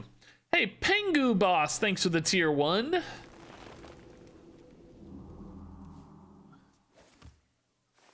Research. Ooh, big ramp. Although they were already pretty far along. I don't think that's crazy ramp, is it? Okay, is it Flamemaker time? Feels like it's okay, but I'm gonna greed one more turn. I wanna actually maybe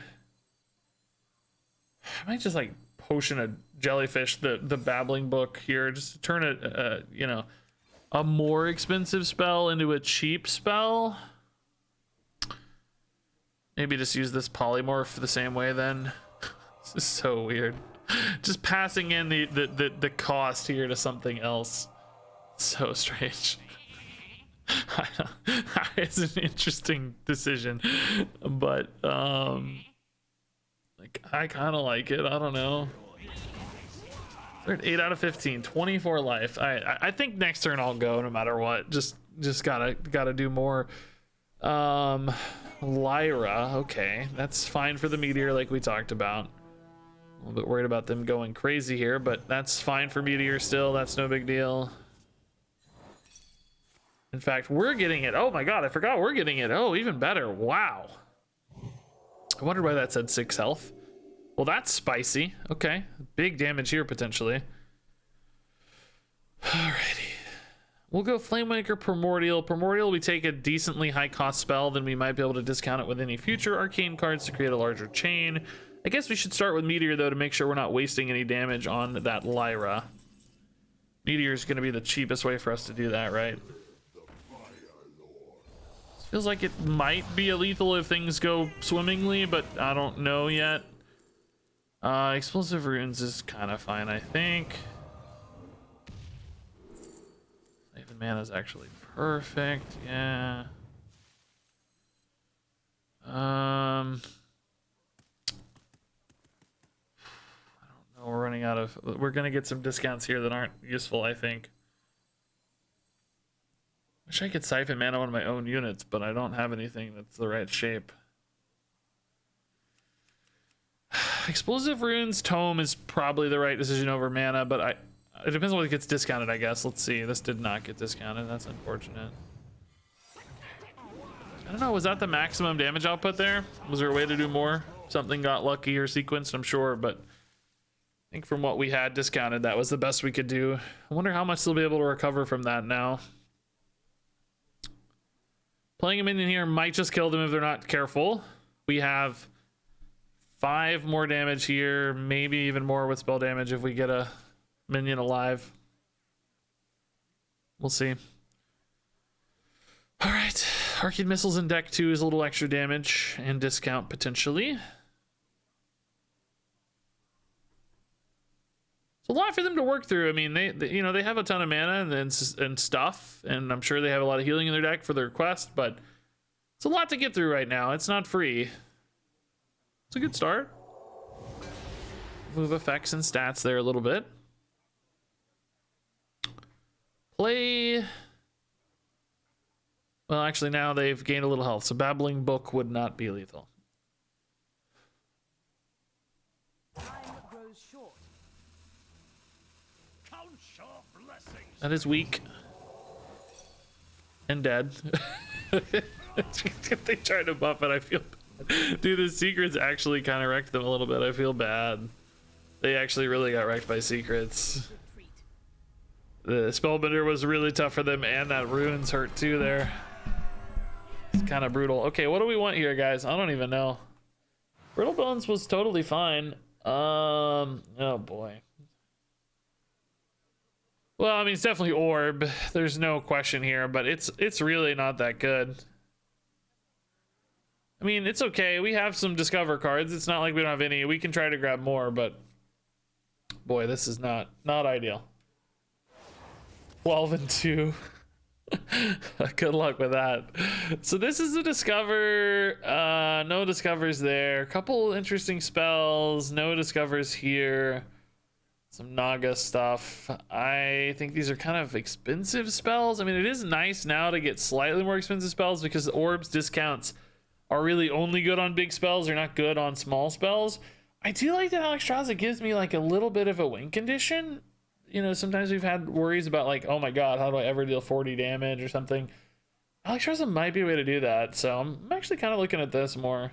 I don't think this one Discover card that's awkward anyway is going to be worth it. I like Alex giving me a path to victory sometimes. I think this deck is screwed though. That is not the passive we wanted. I think we needed Khadgars, or Brittle Bones was actually pretty solid in hindsight. I think there were a few better options than what we got there. That one's gonna be real tough. Hey, Oleron, dude, thanks for the 4 months. I missed that. It was right after Pingu Boss. That's nice. Remember, we can discount our Alexstrasza too, which is pretty cool. Ooh, I like this. We're gonna go for Lunacy on 1 and start hero powering, guys. Yes, okay. We'll keep Magisters then if I want to draw a bunch of Lunacy stuff, maybe. This could be the game. Stargazing would be pretty sick for our deck. Yeah, Stargazing would be nuts. That would be a cool bonus, unexpected one for sure. Nice Discover here, but unlikely to have anything super big in deck. So, well, we're just gonna die to relics. I mean, they got Relic Vault early. That's pretty brutal. Coin in Savara is honestly better than you might think, I suspect. Turn 1 Lunacy. Can it beat Relic Demon Hunter? Yeah, we can even take a refresh on it if we want. Of course we draw a minion immediately. Let's just hero power. We'll start using this to discount stuff. Onyx Spellstone. Okay, that's garbage. That's not gonna be good enough. 100% not good enough. Also can't be discounted, I think. I'm sure that Orb does not look at original cost, right? There's no way. Oh, that's not bad though. That's actually pretty intriguing. All right, let's start here. I mean, do we just multi-strike, multi-shot these off? I mean, it's not exciting, but it's fine. Whatever. Okay, so far the spells suck, guys. We don't have enough big spells, honestly. We did this the other way around last time, where the spells were too big and clunky when you don't get Lunacy, and then when you do get Lunacy, if you build your deck so that you don't have a bunch of big clunky spells, you don't have any good spells in Lunacy, right? It's a bit of a mix. I guess we could probably just Spellstone. I mean, the odds of this being minion are basically 0, right? So maybe we open with Savara first, since Savara's done anyway. I mean, if they picked minion, like, honestly, they deserve a medal, dude. So here goes Spell. Fine. I think it's okay to use that now. they deserve like Troll Medal of the Year or something. Hey, Jay Shinnon thanks to the tier 1. Hop Dude thanks to the Prime sub. And Julie thanks to the Prime sub. All very kind of you. Thank you, guys. That's a lot of Relic Vaults. That's scary. Spellstone Babbling Book. Well, I might need that Divine Toll for the Babbling Book, though, honestly. Let's go ahead and do this. And I guess we just make a bunch of dudes. Might be awkward for them. don't know. Could discount this, I guess. We've got the Discover here. That makes Divine Toll and Wisps a lot cheaper. Maybe we go that route instead here and see what we find too. These are actually worth discounting, right? Ice Blood Tower, there's no way that's right. Zero chance.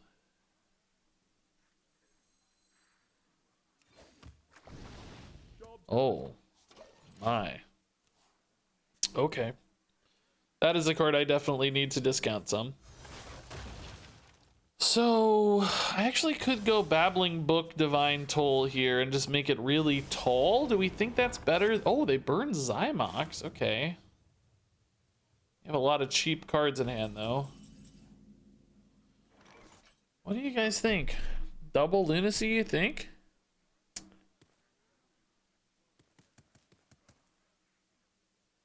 I mean, I don't hate it.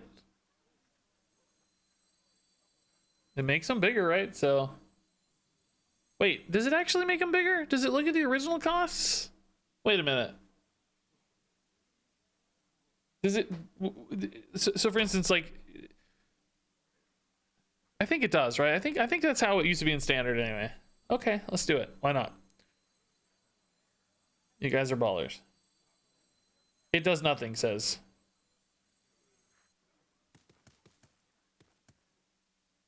Okay, now there's a lot of debate.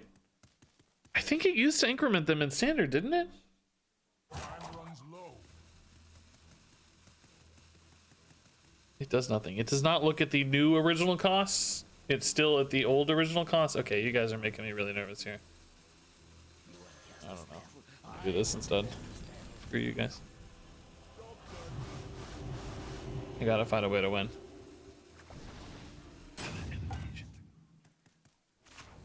Okay.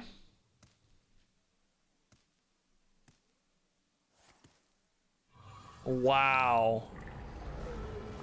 Are you kidding me, bro? I can at least mass poly safely here. He he kind of helped in a weird way. He kind of helped. Am I better off? Well, I can't do it this turn anyway, so it doesn't matter, right? But I was gonna ask if I'm better off leaving these alive ever as opposed to Arcane Explosioning them, right? I got to protect my minion from the mass poly. You'll love to see it. Death of the Cage, just create some hand space. That makes sense. Chipping me down pretty hard here too. Wow, man. Whenever we play Runic Helm, I never get Death and Decay. I talk about this every time. I'm so annoyed. Is that a shadow too? Are you kidding me? Death Coil as well. I'm at 4 health. Great. Just great. All right, I need to create a win condition here. I don't know, man.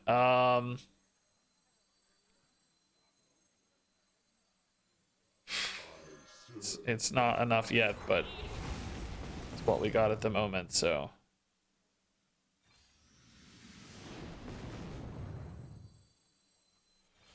All right. Just deal some chip damage here. No, statistically, am I better to make the copy first, even if it hits some 1/1s? I was thinking like, oh, I'm just gonna lose the damage on 1/1s, but it might actually be worth it anyway, right? Is that always fully clear? Yes, it does that way now. Dang, dude, this relic deck is so gross. Okay, so the shadow actually did protect me, but for how long is the question? Not long enough. Contraband Stash. That's got like a Divine Toll. But that's not enough to win, right? I need more than that to win because I need a minion on board right now to play the Spellstone. I guess I can always do this then. And Spellstone 1 to stay alive.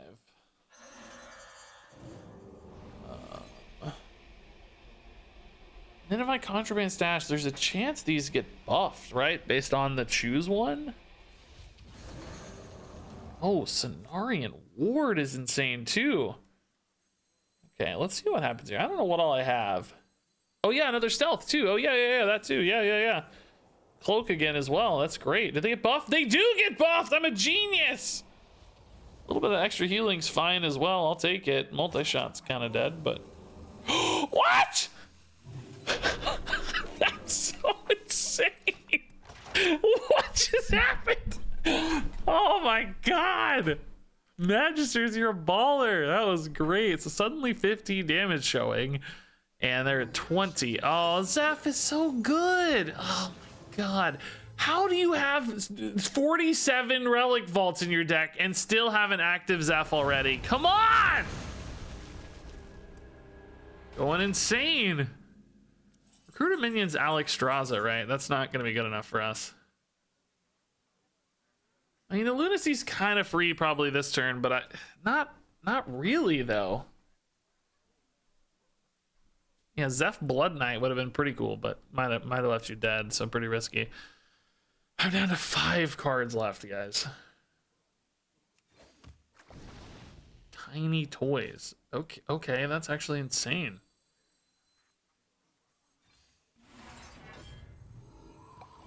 That's insane healing. Okay, I dig it.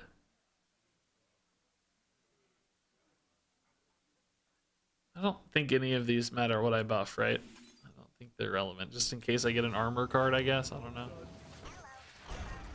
Oh, Anoia was insane. Oh my god, dude. If I could figure out a way to win this game, I'd be the happiest man alive. It's been so crazy. Play a big thing and let me mind control it, right? Oh, obliterate. That's just gonna open up attacks. It's not the end of the world yet. Obviously worried about another extinction. Yeah, dude, this is so stupid. They have 3 extinctions in their deck and they still manage to draw them all for a Zephyrus. That's so frustrating to me. 3 extinctions, 2 relics of dimension, and they still have the Zephyrus just chilling. 3 relic of phantasm probably, or maybe that's only 2, we don't know, but I'm so annoyed by that, dude. That's so frustrating. Just casual 8 million freaking duplicates and your Zephyrus is still just, oh yeah, whatever. I'm Zephyrus, no big deal. I need to mind control. Infestation doesn't really do anything.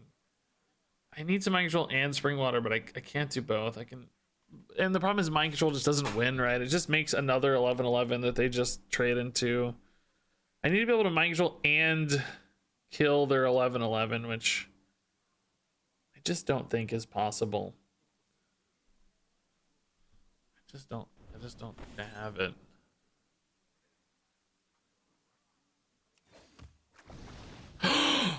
Oh my god.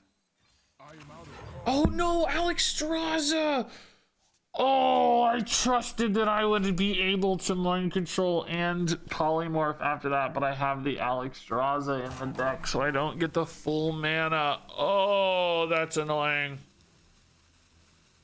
I thought I was getting 2 more mana back and I could grab whatever new spell and oh, that's so annoying. I mean, we still have to make this play then, but I'm really frustrated by that. Yeah.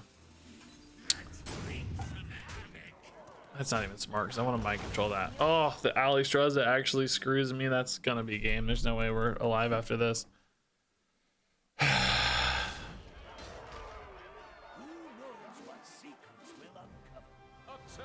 Oh my god, it's 8 mana. Oh, you're right. It doesn't matter. I didn't even see it got discounted. What did it get discounted by? I could have done it anyway, but it's over. It doesn't matter. The Nathria's brand, it's so stupid at that stage. Well, I don't know if the brand was playable. It looked like it was, but it didn't matter. It didn't matter. I'm so tilted by that Zephyrus, dude. He has 17 duplicates in his deck. Zephyrus is ready on like turn 7 or something. I guess it wasn't actually turn 7 because I think they had 10 mana remaining, but it's so silly how early the Zephyrus is ever active. So frustrating. Dude, I feel like there's something in that deck. I just don't know what win condition you can build into that to make it work. You know, like what's there? It just doesn't win. Like the Lunacy's fun, but it just doesn't ever win is the problem. You have no way to turn the corner with it. It's just too random. You just have a bunch of random garbage. It's just too random. Okay.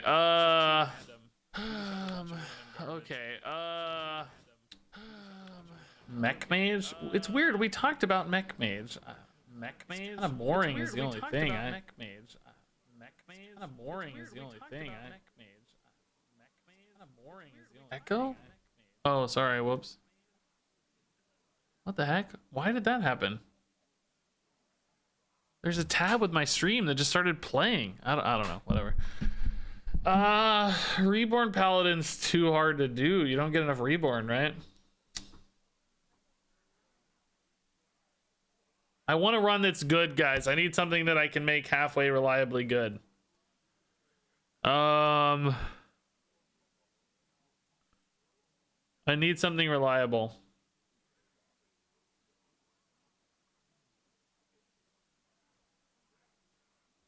I did kind of like the Thief Priest stuff we were doing.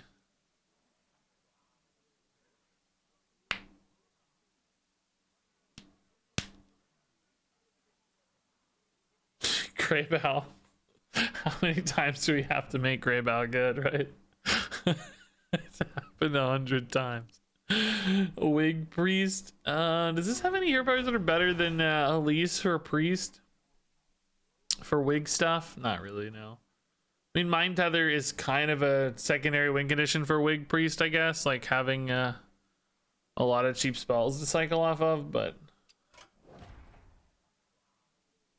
Yeah, we never have done Mech Mage with optimized polarity, but... is that really good?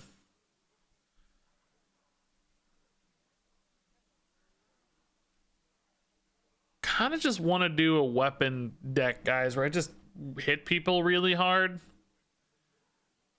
Maybe like a battle stance, like just a weapon warrior, you know, I just want to get some like just hit people wins, you know. But I don't know if these are the right classes. Weirdly, Paladin can hit people pretty hard with their big legendary weapon. We haven't played legendary Paladin in forever. The problem is all the legendary things I think got a lot worse. You know, the legendary Paladin stuff's not good. Have you guys ever actually seen these in Duels, by the way? These are still listed on the website. Like, does this actually exist? Can you actually get this? Have you ever seen this in your life? It's on the official Blizzard website as one of the Duels passives. I'm just wondering, can like we run an even Paladin and get that, for instance? You know, if I run an even legendary Paladin and I can refresh my hero power for 0 mana summons.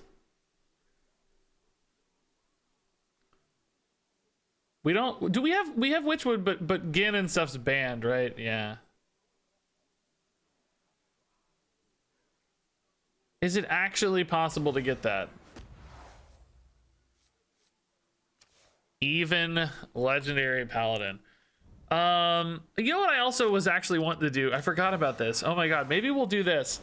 I don't know how to do this, but I would actually love to try to play. I would love to try to simulate being a Death Knight. You know, we've got all these rumors that Death Knight's coming to Hearthstone.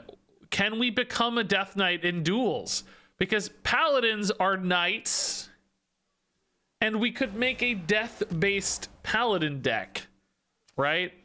All about like death rattles and Death Knight themed cards. The problem is I don't know how you get the 2 Death Knight passives. I don't know how you force Runic Helm or Unholy Knight, but we could do a Death Rattle Paladin at the very least, and you know, sort of pretend that we're a Death Knight and just run a lot of Death Rattle and knightly cards, and perhaps things that are spooky and sort of undead themed cards. Kind of like this. Maybe a Death Rattle Paladin, basically, that has a, you know, specific slant towards things you'd find in Northrend. Frozen Death Rattle-y stuff. Like Deathlord is perfect, right? Actually, weirdly, Volatile Skeleton is Well, those are actually in Nathria. Unstable Ghoul is probably technically perfect, but I don't love that so much. I think I want to stick to things that are still going to be good death rattle cards off hero powers. Undertaker's pretty fitting because it's undead, I think, but not really good off hero power. How much do we want to be careful there? Like, I think I still want to retain a good deck. We don't have to be 100%, you know, stupidly Death Knight themed. Do we add a Baron Rivendare? He is a legendary. He can come off the hero, off the weapon. I don't think so. I think Stalag and Fugin make a lot of sense. Those seem like really fitting death rattles for us. Abomination actually is on brand for sure. Fugin, Stalag, Sludge Belcher's on brand. That's fine. Talon is a knight. He can become a death knight. Is he good off hero power? Yeah, I would say he's okay. He's not a super high roll, but probably not terrible. Vectis, it's not good off weapon. Cairn is not exactly death knighty. Kartut's a little bit more Egyptian than Northrindy, but also just probably not that good. Sylvanas would kind of be on brand. Surprised Sylvanas is banned. Is she really that good in duels? I don't feel like she's that good. Would she really be that interesting?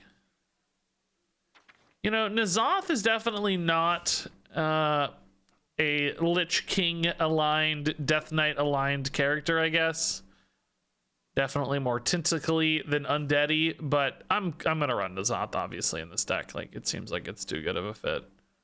We need that kind of payoff, I think. Reborn stuff, I mean, thematically a fit, but not really. Well, no, most of them are mummies. I don't even know if that really is thematically a fit so much. I think we want other good. I mean, this is a pretty solid death rattle start. Some good legendaries here, basically 4 legendaries for the weapon. I want some good supporting cards.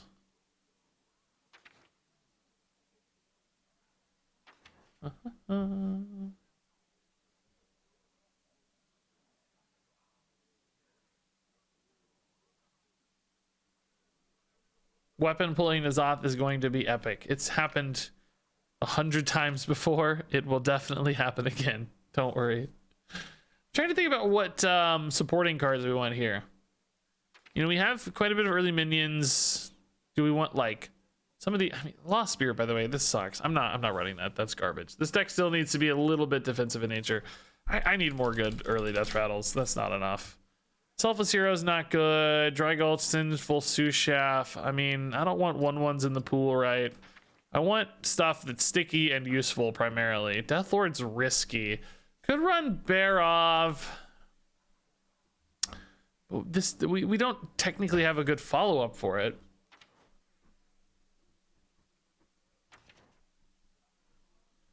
Mistress of Mixtures, Leper Gnome. I don't think we're that aggressive, right? I think we're a little bit more defensive technically. Loot Hoarder is kind of cool.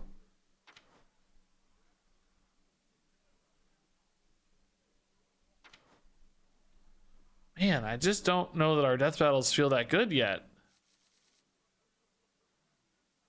I mean, we know there's a lot of these 3-drop neutrally ones because that's what the Drekthars always run. I don't necessarily need 3-drops specifically. Maybe like a Treasure Guard.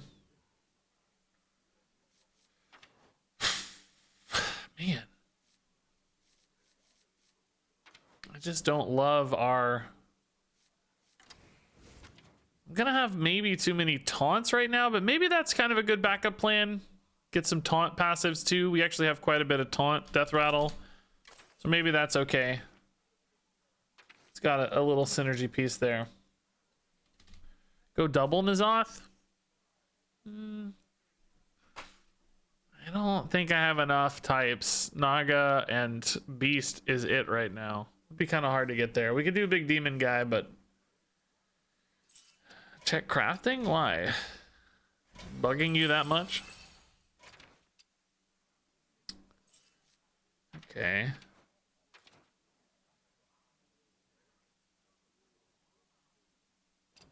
Still need some early game. This is not good enough. We need a good one drop that I can resummon right away. Righteous Protector has historically been that in these sorts of decks. I don't hate it. It's another taunt minion, right? That's probably okay. It doesn't have to be a death rattle. That works for me. A Noyotron has been another. I am a little bit worried if I go too Divine Shieldy, though, we're going to get offered Divine Shield passives. We have currently 3 Divine Shield cards. If I add more, I mean, we're going to be stuck.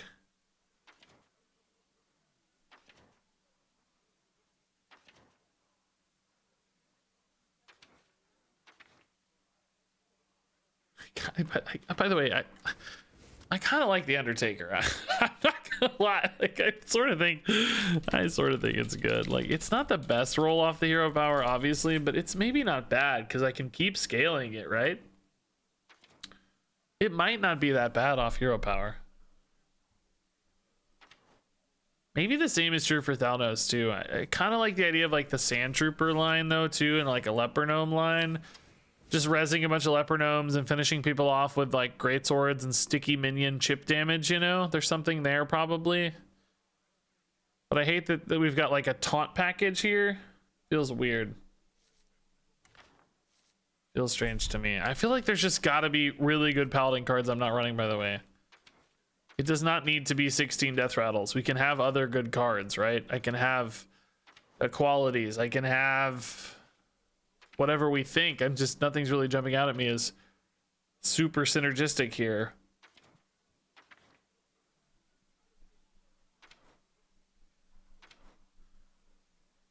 I don't know. I might actually just go with this. I think it's fine. I think it's fine. I actually don't hate it. All right, whatever. We're just gonna go. I'm running out of time. This is our attempt at a Death Knight build, and if I get Unholy Knight, or if I get Runic Helm, which I don't know why it would give me either based on the way this deck is constructed, but if I do, we will take them in our journey to becoming a Death Knight, a true Death Knight, and not just a knight associated with death. Currently we are a knight associated with death, but our goal is to become a Death Knight. If that makes sense. All right. Haunted Creeper is very good. N'Zoth in hand is actually good to protect Greatsword, so that's nice. You love it. Battle armor would be... What is battle armor? Heavy armor? Heavy armor would be interesting. I don't know. Who knows what we're going to get offered. I feel like Runic Helm is random. I never feel like I know what's getting you Runic Helm, so... Seeing a wide array and assortment of people with it. I think Deathlord's going to be way too risky in this particular matchup, right? They're going to have a bunch of big stuff.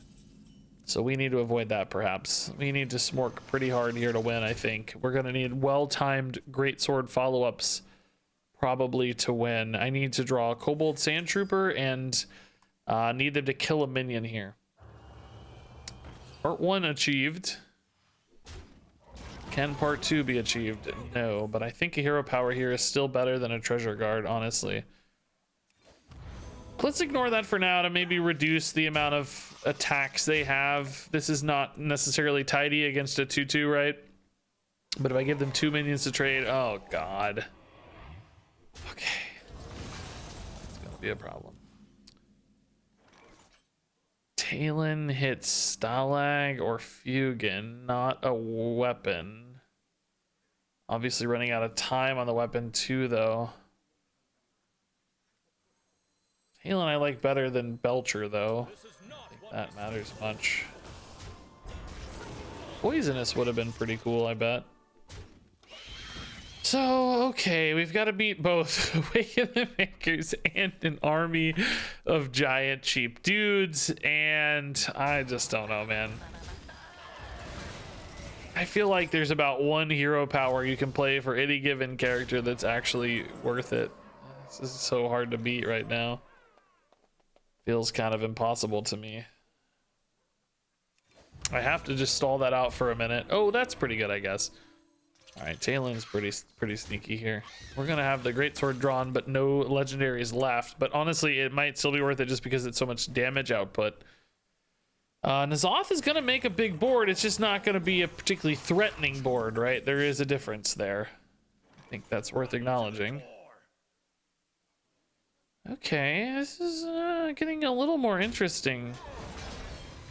They haven't really created a great sort of follow-up here, so we're winning the board a bit. With a N'Zoth incoming, with a Tyrion incoming, can we just kind of whack them down? I don't know. A lot of stuff here, a lot of bodies. Hey, Blurpy, dude, thank you for the gifted subs. Man, congrats to Peter and Johnny. It's funny how those are just real names. That's amusing to me. Blurpy says, I watch your videos constantly on YouTube. Love your content. I work 12-hour shifts for AWS, and your stream bin really helps pass the time. Oh, thanks, man. It's a crazy shift. I wish you the best. AWS makes the world go round, though, so doing very important work. One would imagine. Like, this thing is a real pain to work through, isn't it, man?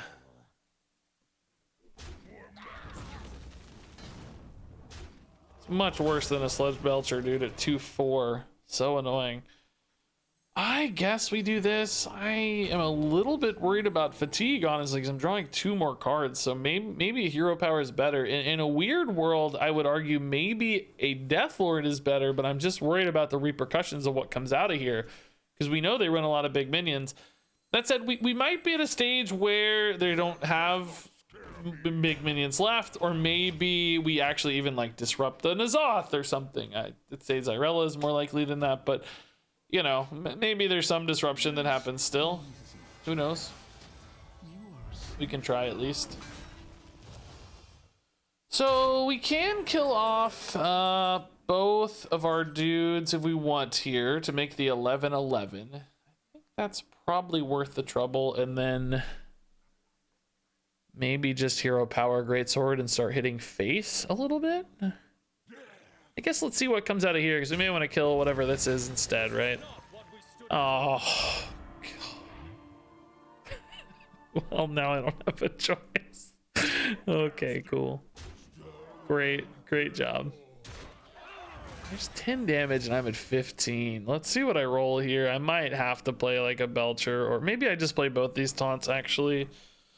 Be a little bit disruptive here, maybe. I do want to start swinging a lot though, because I know I'm gonna have a Tyrion that wants to go face and a greatsword that wants to go face. I lose 1 damage to the healing on the Meta. I don't know. We need to start hitting. I was hoping that was a taunt. Alas, it is not. So I don't know. Maybe this creates some weird friction between the 11-11 and everything else, right? Can go N'Zoth next turn too, and maybe just try to win over a couple turns, because they're definitely going to be favored late with potential Zyrellas. So on, like, I think they're going to be in a much better spot on average.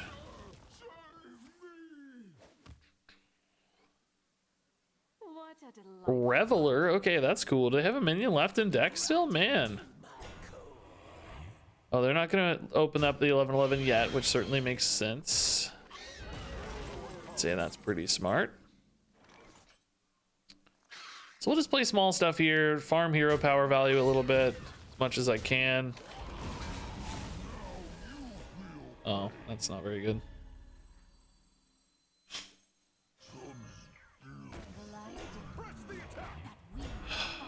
Just heals everything back up, right? So what's the point?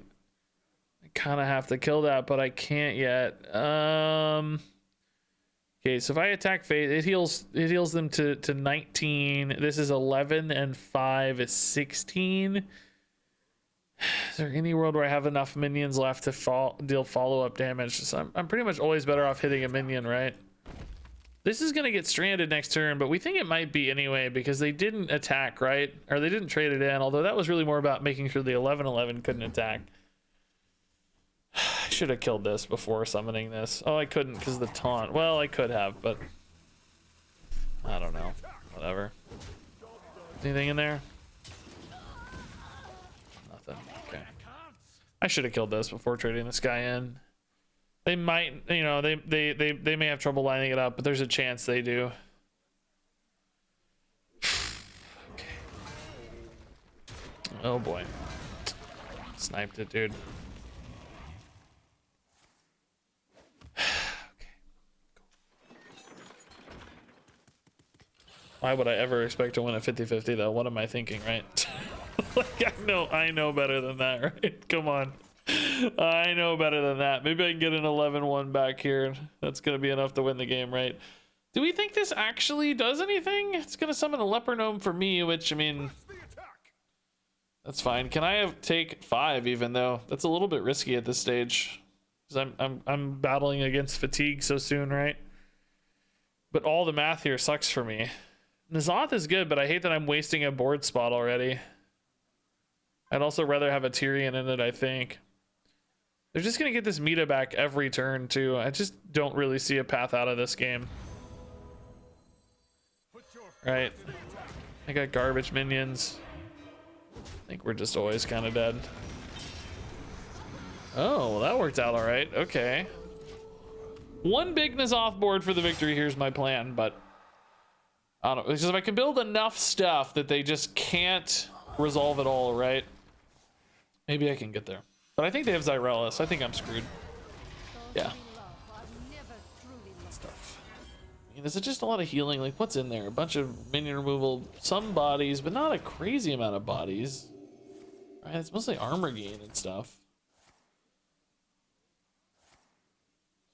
It's not like crazy. Isn't his offboard here gonna be enough? Like the meta takes a minute to come back, right? I mean, it's just a lot of life, I guess. That's a problem. Maybe it depends on what N'Zoth rolls here as well. That's for sure. Okay. Oh, yeah, I forgot about that too. Dang, dude. My guys being frozen here is misery because they won't die. The popsicooler screws me. Yeah, I can't believe they played the dummy either with N'Zoth in hand. Yeah.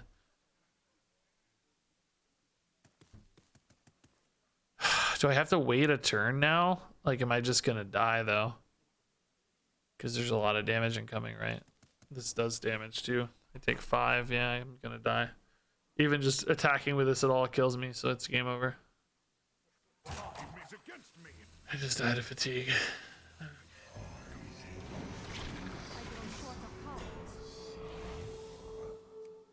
It's gonna be pretty tough anyway.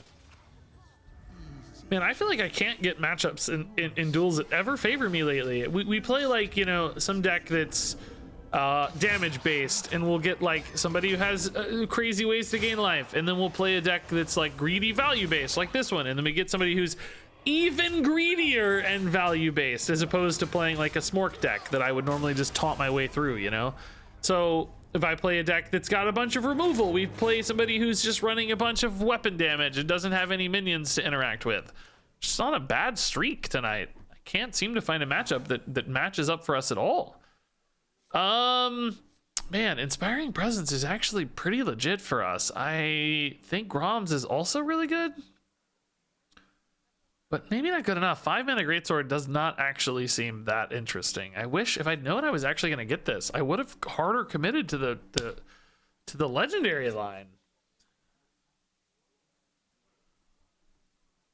I don't know. The problem with Inspiring Presence is my legendaries don't kick in until turn 5. Which is really late. I think we might have to go arm guards here.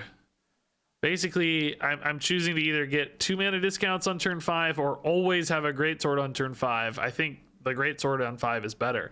If I took Presence and I knew I was going to get a triple Mancrick bucket, I would 100% go Presence. I'd be like, oh yeah, triple Mancrick. But I don't think that's very likely. So Brahms is probably the pick, but we do need to avoid weapons now. Okay, that's actually not too bad. We like big stuff. This is making this N'Zoth pretty relevant, whereas before I do not think it was very relevant. And no weapons, so sure. Big friends, why not? Hey, Quick Shot, dude. Thanks to 15 months, man. Thank you. So, all right. Death Knight attempt number 1 was shut down by a Death Priest. And no Unholy Knight either, by the way. But that's kind of expected. I didn't think we'd get an Unholy Knight.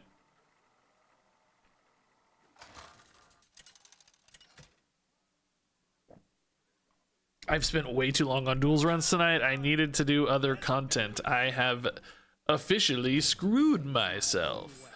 A priest should be devoted to the light. But that's okay. I have a video hitting tomorrow, a sponsored video. Well, I hope it's hitting tomorrow. I don't know. It's under review right now, but I actually played this game came out on Steam today, guys. Four Tales. It's pretty cool. It's really fun. You'll see the sponsored video tomorrow, but oh, if I'm gonna do this, I should give you my link. Crap. Hold up. Don't go Google it on Steam without giving me I got a link. I got an official sponsor link. Click this if you're gonna go check it out on Steam. I didn't prepare this ahead, so there. That's the link in chat if you want to check it out. But it's pretty sweet. It's like a more story-driven card game. It's not like a roguelite like every other card game I've ever played. It's more story-driven, and it feels like an adventure game. You know, like old school point-and-click adventures, but it's a card game. It's like an adventure game through the lens of a card game. Card-based narrative journey. I think some of you will vibe with it, so just check it out. All right, this is fine. We know we have a turn 5 with Groms. Oh, I mean, that's fine. I just lose a draw, but it's fine. The discount thankfully persists. That's okay. Yeah, it's called. I actually literally forgot to say the name of the name of the the name of the game is Four Tales. If you couldn't read it, but yeah, I dropped a link in chat. Anyway, the preview for tomorrow's video. Yeah, we'll coin Greatsword for sure. So that's really a turn 4 plays. We have probably going to go Kobold instead of Beetle in that case. Even though this is a deck that does damage, I think we can try to race with Greatsword. It's just 15 damage, right? It's a big output. So Sand Trooper Devouring is a better lead-in to create those lethal pressures, hopefully. But we'll try.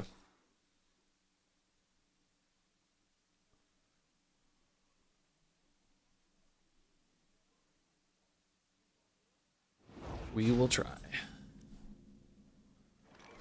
Okay, not react to the minion. Even more damage here feels good. What legendaries are we looking to hit? I mean, I guess Localar now always, right? Stalag and Fugan are still fine. N'Zoths aren't great, but I don't think they're the end of the world. 5/7s are still pretty good for a free summon. I'll be happy with a 5/7. Okay, so they take a defensive turn here. I might regret using that silence early, but I get it. They were under a lot of heat, so makes sense to me. Localar, very nice. Okay, that's probably the best roll. Just creates an immediate lethal threat if they can't resolve it. Now, I imagine like Light It Burns is certainly possible to remove this. There's obviously a lot of ways Priest can deal with this, but good start anyway. Oh, that's a really good way to deal with it. Wow. From Shadow Visions, nonetheless. Okay, that's annoying. I mean, that doesn't technically kill me quite yet, so I wonder what my best route here to success is. I hit for 7 again. They're at 11. Can I build enough board that I can deal 11 damage next turn? I'll have 5 on weapons, so I need 6 damage effectively to stick. Should I, for instance, play like Leper Gnome? I guess I can hero power too right now for a Localar some of the time. It's a 50-50. I could go hero power, Leper Gnome, Beetle maybe. I think these are unlikely to attack. I think if I'm dead, it's usually more over the top damage. Let's see if we can't hit the Localar. Killing 2 of these is kind of free. I can't seem to catch a break lately, dude. I'm getting frustrated.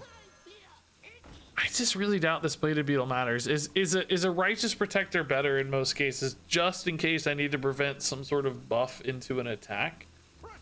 I don't know. Let's see. Fugan's a little low on damage. I'm gonna play the Beetle because it's just 2 more damage in case that matters, right? There's some trade math here that might make a difference. Now, the thing is, they only need 6 damage. That's just lethal right there. If I hit Localar, we'd be alive, maybe. Depends on what other spells they had, of course, but... Jeez, dude, I feel like I can't really seem to catch a break. It's one of those nights where just everything goes your way, or doesn't go your way. You lose every 50-50, matchups suck. It's frustrating, I think. This is a legendary, so it can be pulled off Greatsword, which isn't bad. It's a 6/6 taunt. It's not crazy. Henchman is another nice little starting game freebie card, but not very good off hero power. I think I go Kobold, that's fine. And all right, couple Divine Shields. This is big stuff again, not the best legendary though. The weapon twice, we can't really take either of these because of the weapons, I think, so. Guess we go for big friends again. Weird big dragons I don't have any use for. Okay.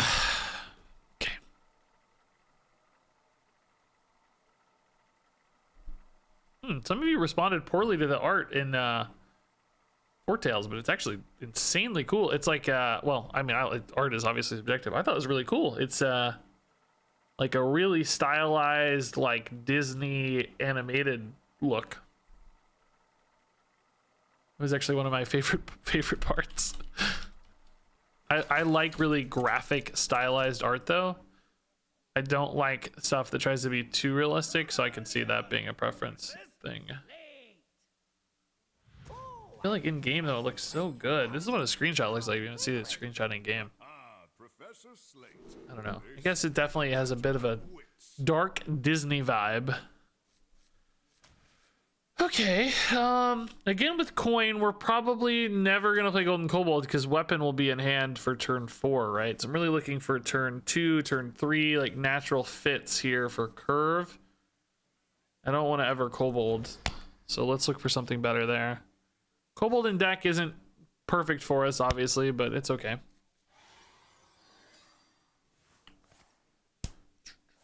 Death Knights are famous for using dragons. I honestly don't. I never played a Death Knight. That doesn't sound right to me, but I'm not confident enough to contest you 100% on that. I mean, I think Arthas rides a horse named Invincible, so doesn't sound right. But I'll leave it to the lore masters. I'll leave it up to them.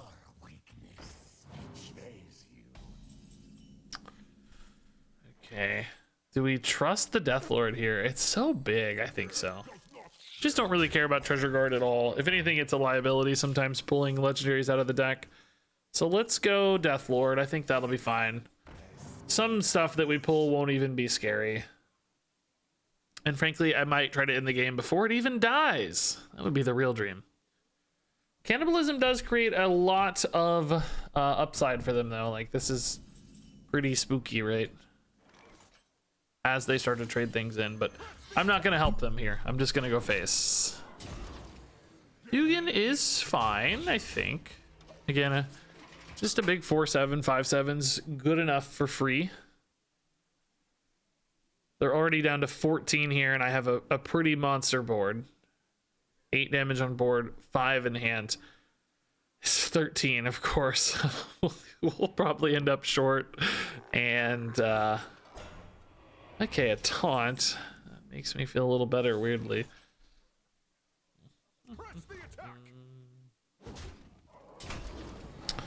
Talon, okay. Yeah, I think we still ignore everything.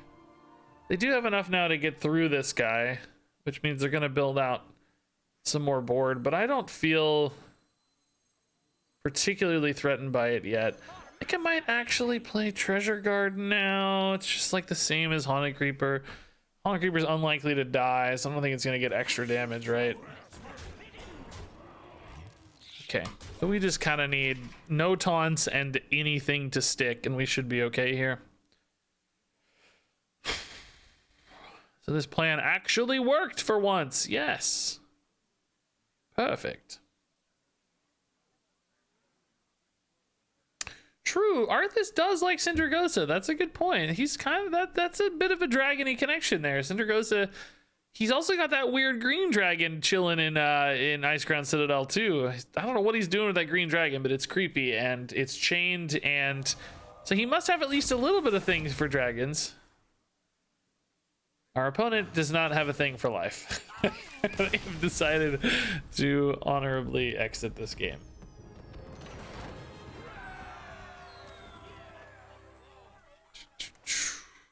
Alrighty. Do we get Rudikelm? We don't, but I think Mummy Magic is going to be really hard to pass up here. Endurance training is actually pretty legit good for us, right? That was a good backup we talked about.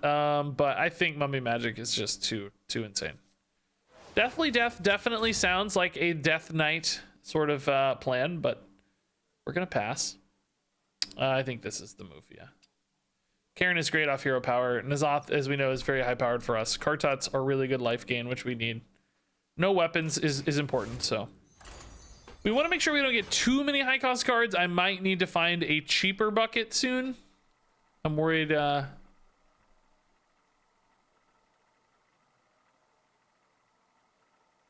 we're going to get stuck with a lot of high cost cards, but that's okay.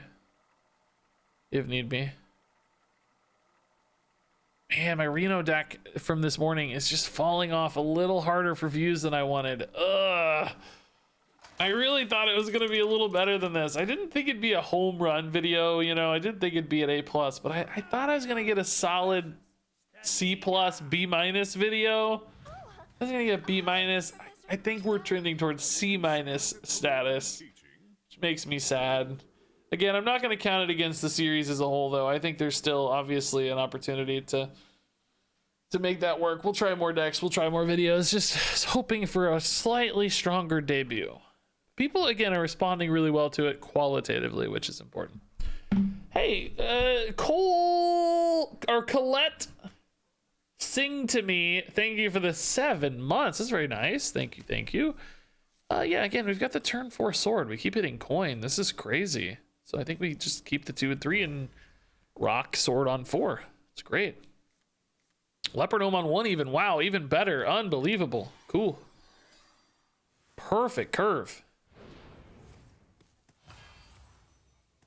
Be our guest. I never get over this, man. I want to play this so bad. I played this one time, I think. I wish I knew how to get passives I wanted. People manipulate buckets. I don't know how often they manipulate passives as successfully. Maybe a little bit, but.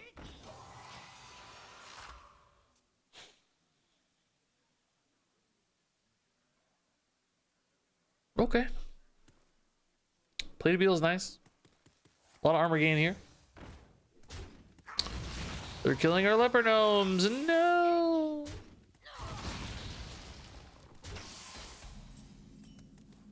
Do I ever hero power leopard gnome here? It's not reborn, so I don't think so. If it came back reborn, I would think about it more often, right?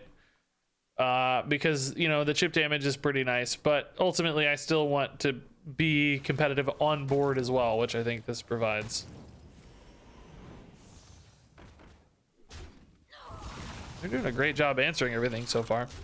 I would love to get a slightly better 3-drop if I could, like Ectoplasm or something, but we'll take the one we get. That's fine. So draw 2. We still have plenty of legendaries in the deck, right? Alex, N'Zoth, Cairn, Talon, Stalag, Kobold is 7. Yeah, we've got plenty. Frankly, some of my favorite ones are in hand, so that's a little unfortunate, but it's all right. Dude, already triple relic? Are you kidding me? Or no, maybe that was the second one. Stalag and Alex drawn. Jeez, dude, we're running out of time here. It's gonna be all N'Zoths and Talons. Talon will draw the other N'Zoth, so then I will literally only have Cairn, Kobold, N'Zoth. Yeah, man, we really missed here, but this is good damage later if I go face a lot, so maybe it'll be okay. Do not tell me there's another extinction in hand, bro. I can't take another one. Can't do it. No, it's actually phantasms. Wow, it's a big board. It's a really big board. This deck is just way too consistent, man. Oh my god, I drew the Cairn. God dang. I might just be dying. I gotta be careful here about how hard I go face.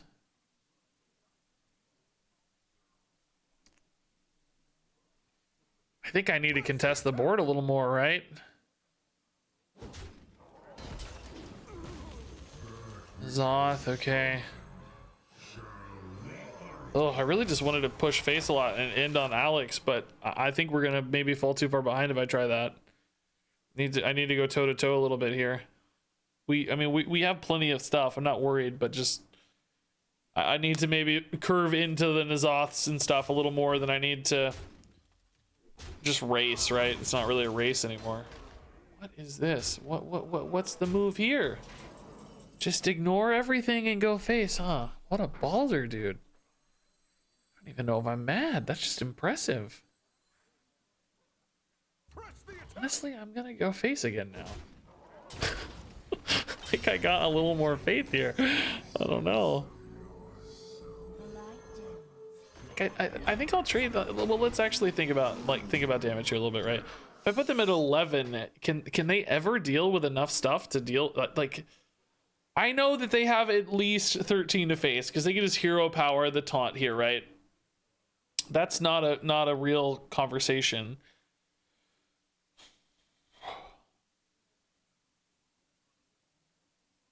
I guess the question is like, am I in a hurry? I think this is still usually a lethal setup, so let's just be careful. I mean, I still have, 21 damage showing they gotta solve, so we should be okay. And this way, if they do have magical relic of dimensions top decks that, dude, I'm losing it in duels today. Everybody is just getting the nuts.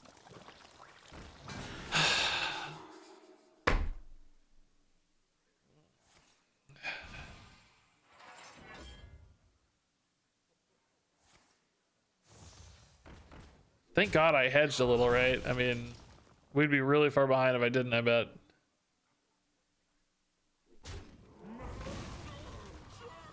Huh, okay. That's crazy. Localar here seems fine. Localar hero power is usually pretty good. I like Localar Haunted Creeper better. Not usually, right? No. Just check the big stuff so I don't accidentally die ever, right? Taunt's actually kind of nice, sure. Okay. Just go Moarg next turn to make sure we have plenty of life, right? Tyrion's kind of fancy. They're at 25. I think we try to win this with N'Zoth basically at this stage. Moarg, just make sure I have plenty of time there. Kartuk could too if I wanted to weave in a hero power, I guess. But I think Moarg's okay for now. They've already used their silence, so hopefully the Moarg actually connects, right?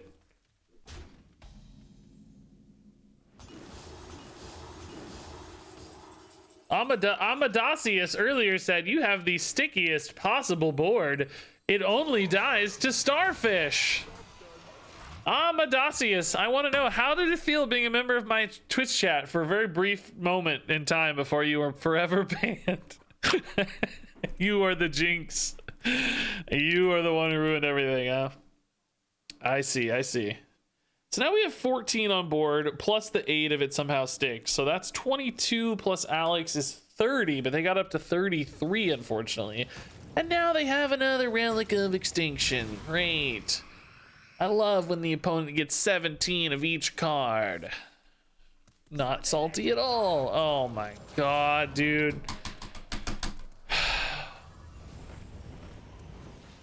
Imagine top decking that freaking Relic of Phantasms and using it to just completely steal a game. I have never been more tilted than I am in duels today, man.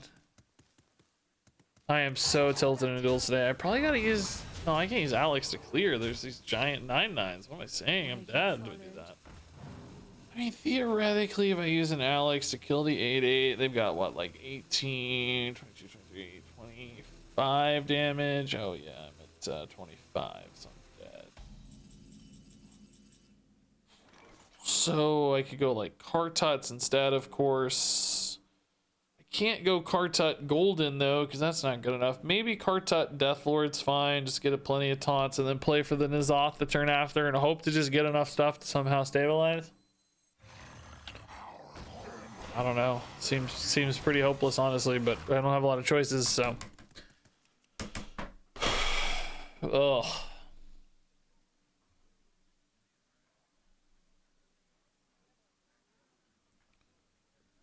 The consistency of this build is just outrageous.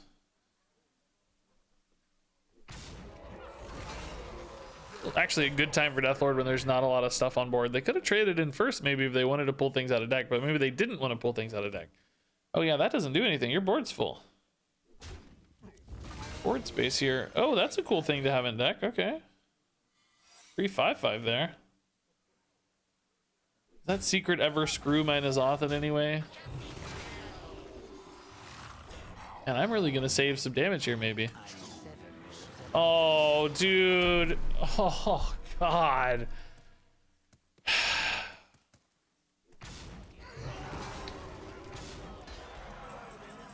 I am just unbelievably tilted. Like, that's obviously minion.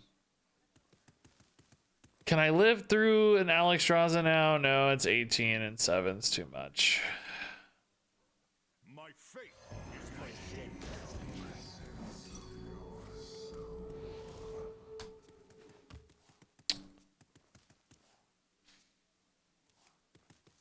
I'm done with duels, guys. This is not fun tonight. It sucked. Frankly, the whole day sucked at duels. Wasn't remotely fun. I don't think I had one fun moment, honestly. I've actually been having a good duels week. I don't think it's systematic necessarily. I feel like we've been having some good runs in duels. Just these all went awful. I just felt like we were hard countered at every turn, right? Does this show you the bracket now? No, it still doesn't. Really, man? I hate that the Brawliseum doesn't show you the results on here in game. They even got those little pop-up buttons now. That's frustrating. I just feel like everything just you know, it's just one of those nights where everything goes against you. Really a lot of hard rolls tonight. Just bad 50-50s everywhere. Hard countered matchups. Those are frustrating. I hate those nights. I don't think it's a duels problem so much. Just bad luck, bad variance night, man. What a wasted stream. So far I have 0 videos in 2.5 hours. That's always miserable.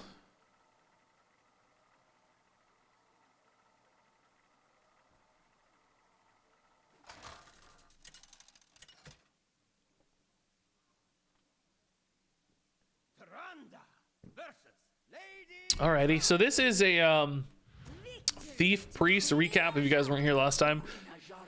That hit rank 1 legend. So a big old Thief Priest. You know, I think this is mostly good at higher levels of play. You know, not the best deck in the meta or anything, but a competitive non-quest way to play Priest. If you want to have some Priest fun with Harvester of Envy instead of the quest always, right?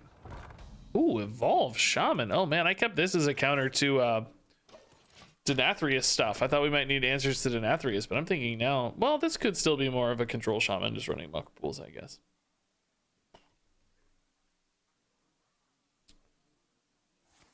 Okay. Totem. Scary. Not a totem. Now it's a 2/2. Interesting to see the 2/2, to see this evolve ripped already. I mean, that's not usually your most compelling evolve target, but I bet they think I'm a Naga priest. Well, no, I'm a Renathal priest, so they don't think I'm a Naga priest. If you thought I was a Naga priest, I think this would be a really good play. Just make sure you win the board early, really take a big board advantage, right? But against a Renathal priest, I'm a little intrigued by that. Doesn't feel like the biggest upside play yet. Probably like Holy Smite the best here. Fortitude and Devour seem too sneaky for our deck. I think Holy Smite's just good at reacting to this stuff. Keep it up. Yeah, this just feels more like straight up Evolve Shaman. Yeah, I don't know. Very intrigued. E3 less attack. Aww. Rush in, rush in. Wow, they actually do! I was kidding! Wow! Bold move, sir. Huh. I am absolutely flabbergasted by that. Is this too early for a clean the scene? It kills 3 minions. I mean, I definitely can I definitely can infuse it eventually, which will handle a lot of boards. We also have Whirlpool later for boards too. I think it's a little early. For now, I'm just going to go here and Cathedral and just sort of chill. We're not in a huge hurry in this deck. I actually could have buffed that first, but I don't mind. I want to get buffs on my stuff too. Not in a huge hurry for card draw just yet. Probably thought Frenzy would still trigger. That might be, yeah. That might have made it feel more worth it, I guess.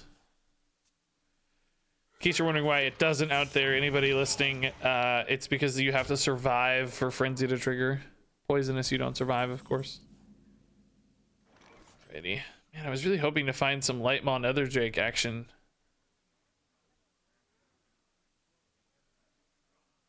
Still feels like a really bad clean the scene. Getting closer to the point where Whirlpool is sort of filling in, so that feels better, but let's just go here. I need good, oh perfect. I was gonna say I need a good minion to build off of that doesn't, that I don't lose some upside on, and this is exactly that, right? Like this we lose some upside, this we lose upside, this we lose upside, this we don't, so perfect. Okay. I'm expecting them to go for a big turn, so I grab that Shadowbird Ruin, right? They have a lot of muck pools stacked up here. They have quite a few minions in board, so I think if they commit enough big evolve, then we'll have Shadowbird Ruin, and if they don't commit enough big evolve, we might finally just rip the clean the scene, since we're really bridging into the Whirlpool safely now, I think. Whirlpool getting close makes it feel much better to me. How big do they go here, though? Sadly, they don't kill my 3/4, so my infuse, wow. That's so perfect, though. Okay. So now this lines up really well, of course. Lightmaw wouldn't be as good, so we'll just hang tight there. Okay. They rolled a 3/3 and a 2/10. They were so likely for that to dodge the uninfused clean the scene, and it did not dodge. It's kind of sad for them. This might be a good Whirlpool, actually. Well, let's see how much other Murlocs they commit. Do they commit another Clownfish into more Murlocs, I guess is the question. Yeah, okay. May not be a lot of duplicates to remove, though, sadly. So we'll see. In other words, the Whirlpool might not do much.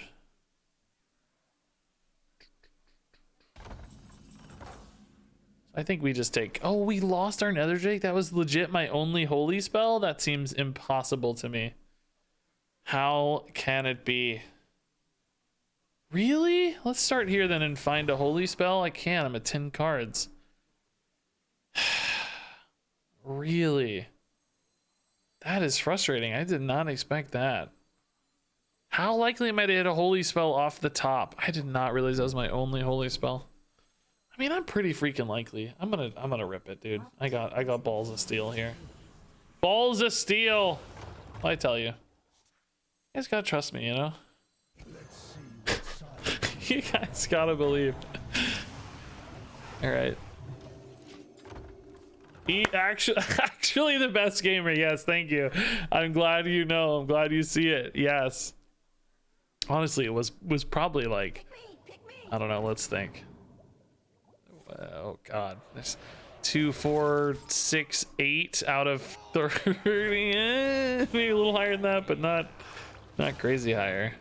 Okay, going for the big Mutanus plays here, but why did that come down first?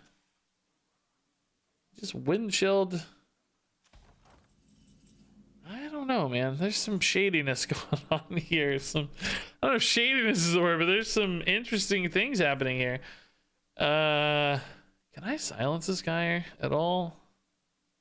Some cool plays where I like maybe like steal, you know, Mutanus and then play something else and steal another guy.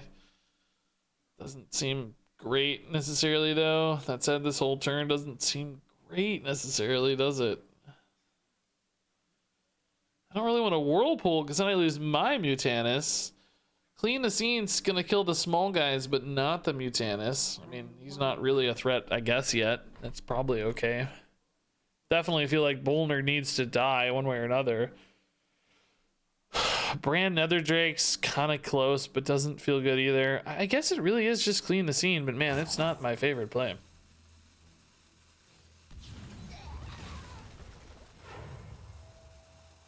kind of chilling here, which that's fine. All right. But yeah, they could have ate multiple things there, of course, if they'd played Mutanus and then Bolner and then another small dude. Macaw will eat some stuff. There you go.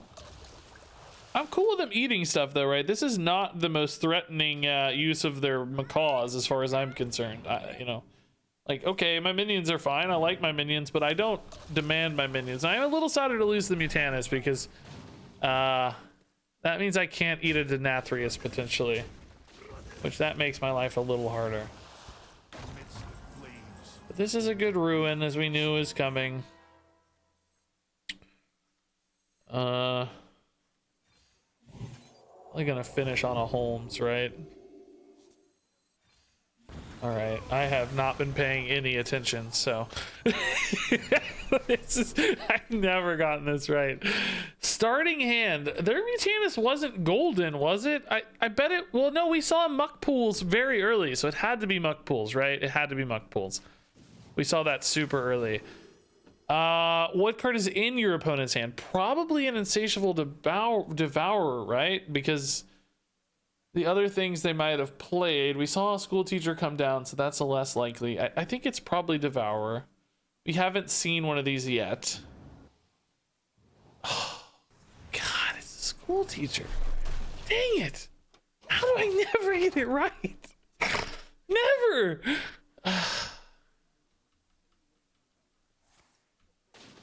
So our biggest threat at the moment is Denathrius, right? We don't currently have a way to steal their Denathrius. I need a Theatar.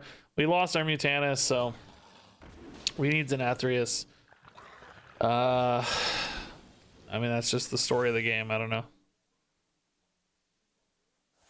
The Devour would be infused more than 5? Well, no, they just drew cards off wind chills and stuff. It doesn't have to be infused more than 5, yeah?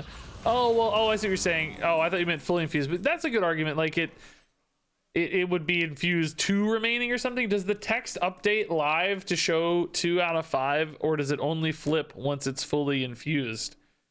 If it does indeed update live, that is maybe a good indicator. That's a good thought.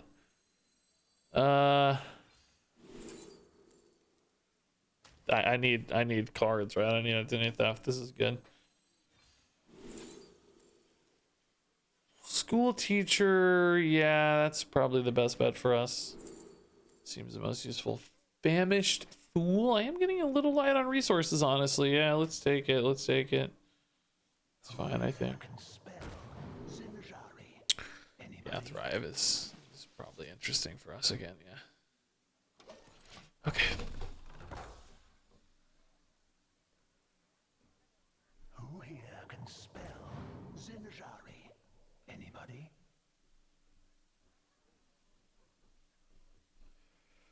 Okay.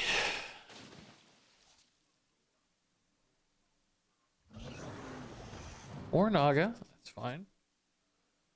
Generally using those for Murlocs, I think. I mean, we've seen this card up here forever. It's been around for a while too. Definitely nervous for Denathrius lines. We saw Bolner and both Parrots though, so if I do survive a Denathrius, right, it's not game over. Like, as long as it's not, you know, currently 34 or whatever we get to soon, we should be fine. Is this a reasonably good Whirlpool turn, just for lack of anything better to do? Whirlpool and use a Noggling, I guess. Nether Drake here, math is just a little off, so I think we Whirlpool. It's fine. I wonder if we're actually better putting this in the Whirlpool or not. Probably not.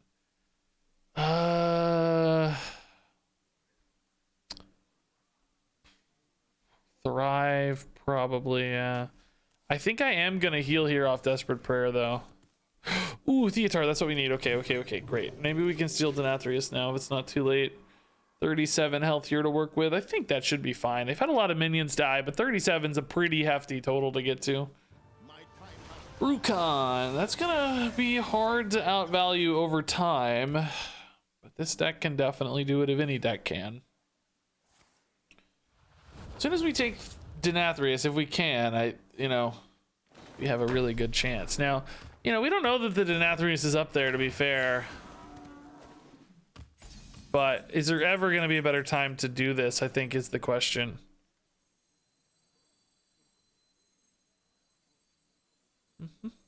Let's go for it. These two cards have been here forever. I think there's a decent chance. Small hand, too, means it's more likely to grab it now. Alright. No, Denathrius. They do have a brand. I mean, the Devourer is the next best target to take, right? It's totally fine. Convincing Disguise. Let's give them a Nether Drake. That's going to be really hard for them to activate.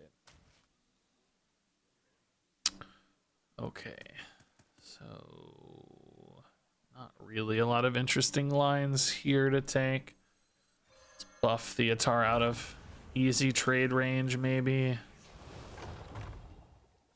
Light It Burns is kind of meh. Clear a 2/2 if I really want to save some life here. I'm just desperate. Maybe I need to save every ounce I can. It's like a net 1 in a Denathrius situation, right? Maybe that's good enough. All right. Devourer next turn might help me swing a little bit, depending on how big and gross this gets.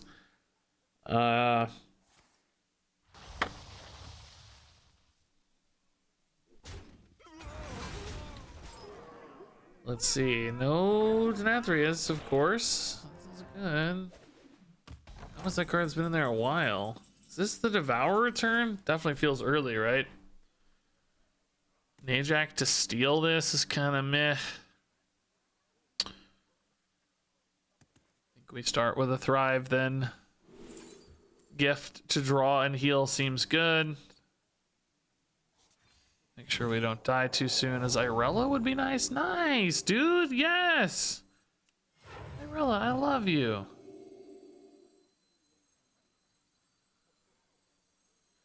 What knowledge do the stars provide? Wondering if we Desperate Prayer or not here.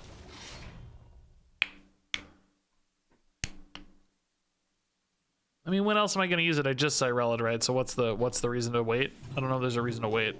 We don't have any holy spell activations remaining. There might be some reason I'm not thinking of, but generally I don't think there's a lot of reason to wait. Okay, here we go, down to the final, I don't know, stretches of this. I say final, but this game's going for 100 years, right? Like, who knows? Oh, that guy's big. That would be cool to steal. I don't have a good way to protect my Najak is the thing, though. Perhaps this is just the Devourer turn then. Like, is it going to get much bigger or better timing? I think this is enough value. It could have some sort of Tiny Toys evolve or something, but it's okay. Fatigue is a little bit of a risk for us. We're behind by 5 cards. I'm sort of hoping I can just win anyway. With stuff, as you're seeing, like, I've got 23 damage on board. Maybe that's enough to win. By God, I hope it's enough to win. Oh my God, the other one's right back. Okay, cool. Great. So we have Ruin, it's fine. All right, so much for the 23, he says. What a joke. Actually, let's start here just to see what's up. Primordial Wave at this stage seems the most useful, yeah. Denathrius is in deck! Okay, but that's really good to grab. Excellent, excellent, excellent, excellent, excellent. Oh, wait a minute. Can I can actually... Oh, no, I don't have enough way to play them cheap enough. Oh, I only have 1 Mysterious left. I was gonna say, if I made him 6 mana and he wasn't infused, I could steal theirs, but sadly he is already. Is this worth the Primordial Wave, or do I just want to... I think we just ruin it, right? Let's not risk it here. Ruin seems totally fine. And we can do this now. I would also have to not infuse it, which seems so impossible, right? Like, I don't think that's a game plan. But there's still being in deck means we have a lot of time. Also, they may just not have a lot of minions for it, right? They may just kind of run out of minions. So I think we still ignore any sort of fatigue concern, and we now push on the back of this Denathrius and Behemoth and all that stuff, right? So in other words, I'm going to keep playing things here and try to create a high board pressure scenario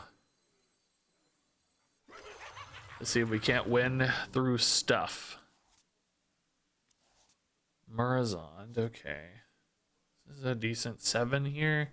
They don't have spell. I mean, it's weird because Najak, like, obviously there are better targets, but I just don't have a lot going this turn.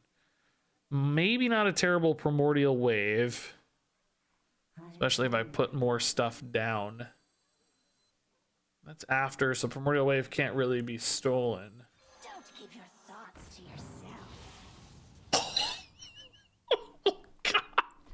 Okay, thank you. Appreciate it. That's nice of you. Thank you, thank you. Alright, let's just do this, I guess. Make these pretty big, maybe. 2-6? What do we buff here? Serena doesn't really help.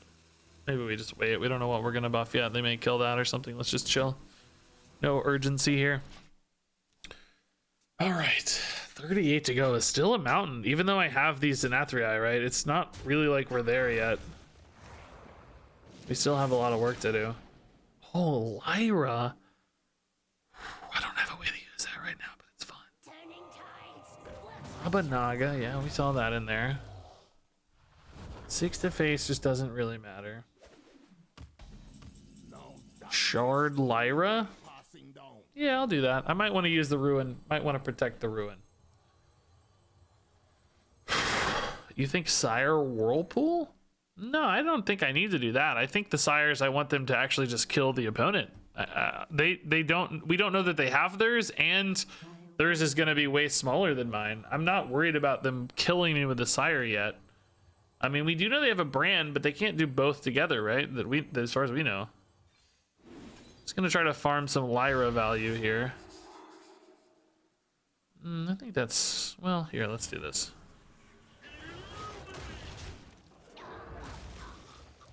Drawing too many cards maybe, but need to make stuff, I think.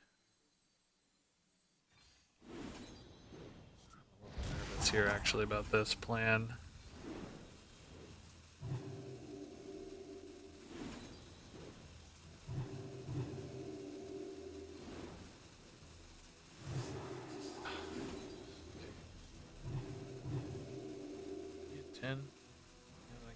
Fix that.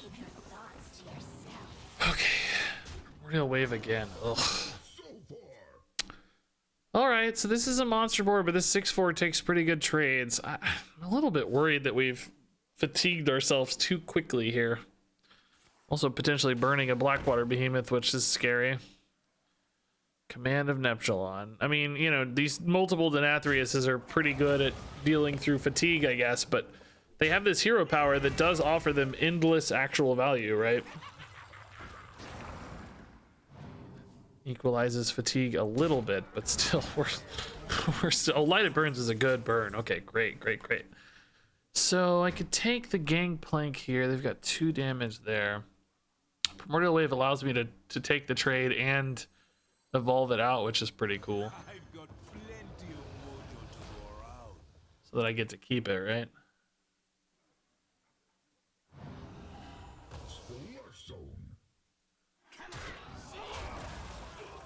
I think this is okay to use, isn't it? This goes to 4, so I won't be able to use that, but I just keep the stuff and make a big board again. Oh, I can use it. Oh, sick. Yeah, let's split out these stats, yeah. Nice, Radiant Elemental made that castable. That's fun. So, all right, now we need to probably start trying to push some Denathriuses, right? They're big enough that they're both, you know... Oh, God, dang. You didn't brand that? Don't they have a brand in hand? Am I crazy? They choose not to brand it. I mean, they're definitely going to get one of these, right? There's no way.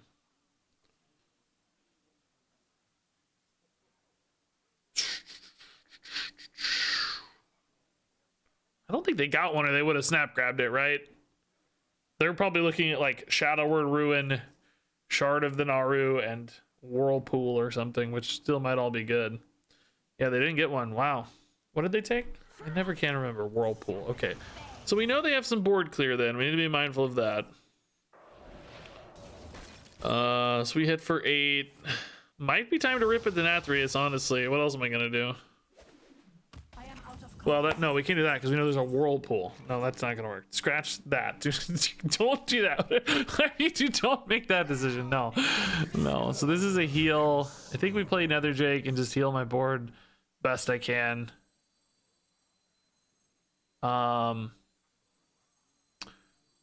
Yes, I soften up my own board, but we think that's okay against whirlpool. It doesn't really matter, right? And they don't have the hero power that damages their stuff, so this feels like the right time to shore up the board in this case. Okay. 28. These are 10 and maybe like 14 soon. It's scary.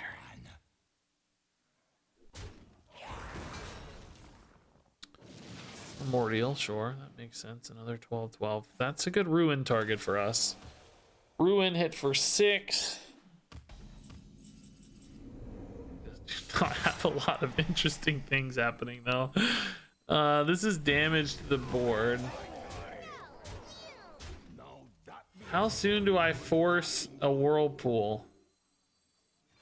I gotta start playing these soon. I need them to whirlpool first, right? That's the problem. Maybe the behemoth forces a whirlpool? I don't. Dude, this game.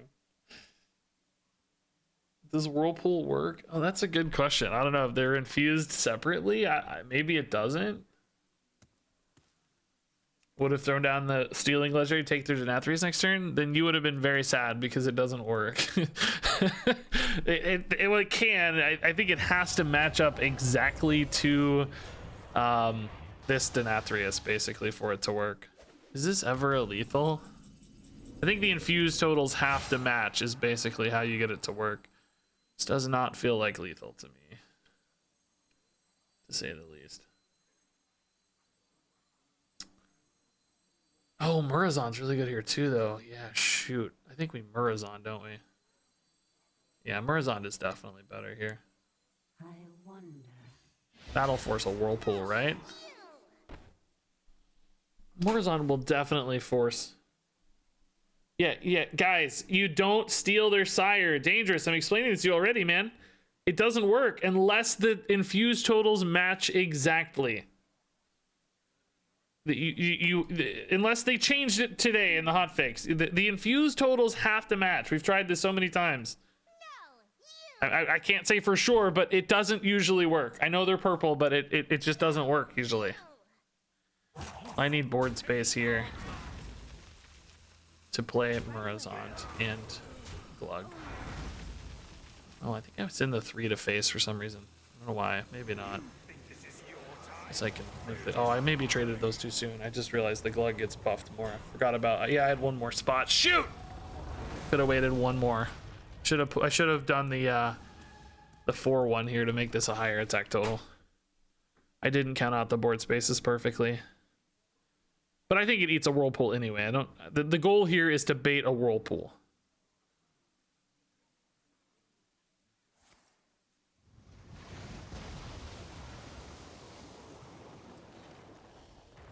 Okay, that's decent Denathrius bait, I guess. Let's play the biggest one first. The whirlpool's gone, right? So this is the timing. Okay.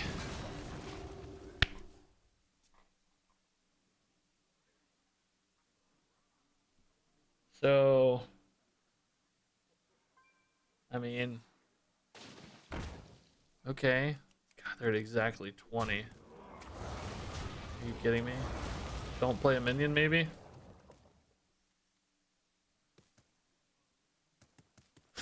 Maybe just don't play a minion.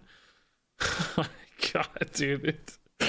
Oh, they're gonna play a minion. Yeah. Okay, so I can just I have to behemoth this, but do they? Well, they don't know that I have another Denathrius, but they kind of have to. They have. Dude, they took such a long time there. Oh, they didn't heal. Okay, so I mean, I have to. I can't. This is the only way to win the game. So I have to throw the behemoth in, right? This just has to go in. Yeah. Okay. So unfortunately, if they play any minion here or Denathrius, I just don't think I win. I mean, maybe if they play Denathrius and I kill it. Oh, they can't play Denathrius. They're overloaded. Okay. But I just don't think I win, right? The breakpoints aren't going to be there. That's 10, 24, 28. Because if I clear the board, they're just going to play their Denathrius and clear mine, right? But I don't have a choice, because if I don't kill Bran, their Denathrius kills me anyway. Yeah, I think we just lose always, right? Dude, I don't know how we lost this game. Can I ever just hit 14 to face here? Am I that lucky? Am I just a god? I just snipe it, dude. Please, one time. 6 only. Okay, so now they just, I mean, maybe their Denathrius is right on top. We don't technically know that they have it yet, right? Maybe it's not big enough to kill this, and then I just hit them in the face. They can deal, you know, 7 to it if it's a top deck there. No, it's it. I don't ever win a fatigue race, obviously, because we're even. And oh wait, they didn't kill this, but I still can't win in fatigue because their minions beat me and their hero power beats me. Crazy game, dude. I'm so annoyed that I lost once again, dude. Dude, I spent 3 hours to stream and have 0 videos to show for it. I mean, yeah, VODs are great. You know, you guys are here anyway, and you know, it's not bad, but was there any way to win that game? I just don't know what else we could have done. The Okani was so insane. That's one of the best Okanis I've ever seen in my life, right? I don't even know if they knew, right? They didn't even necessarily know how good it was. I mean, they now know, but at the time they may not have even realized how good it was.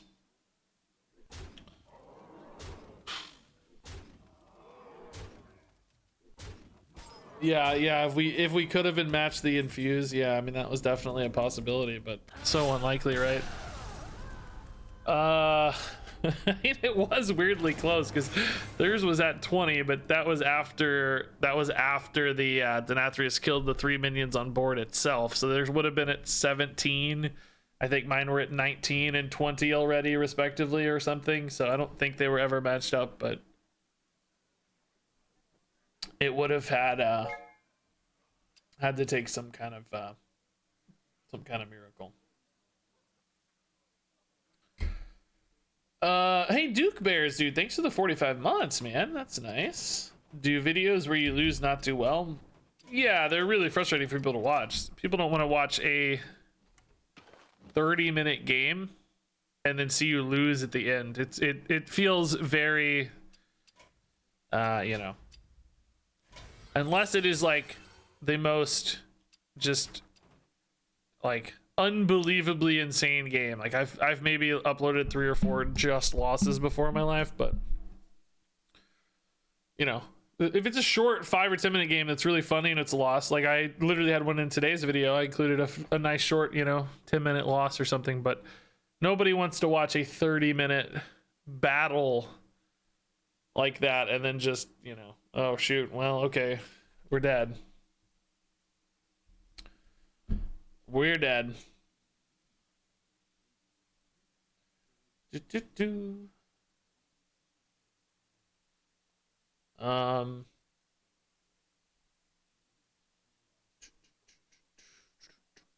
Disagree. There are people who watch NFL teams for hours only to watch them lose. Well, yeah, but that's live. You're enjoying watching because you have the hope built in. Much like you guys probably enjoy that live as well because you had the hope built in. But if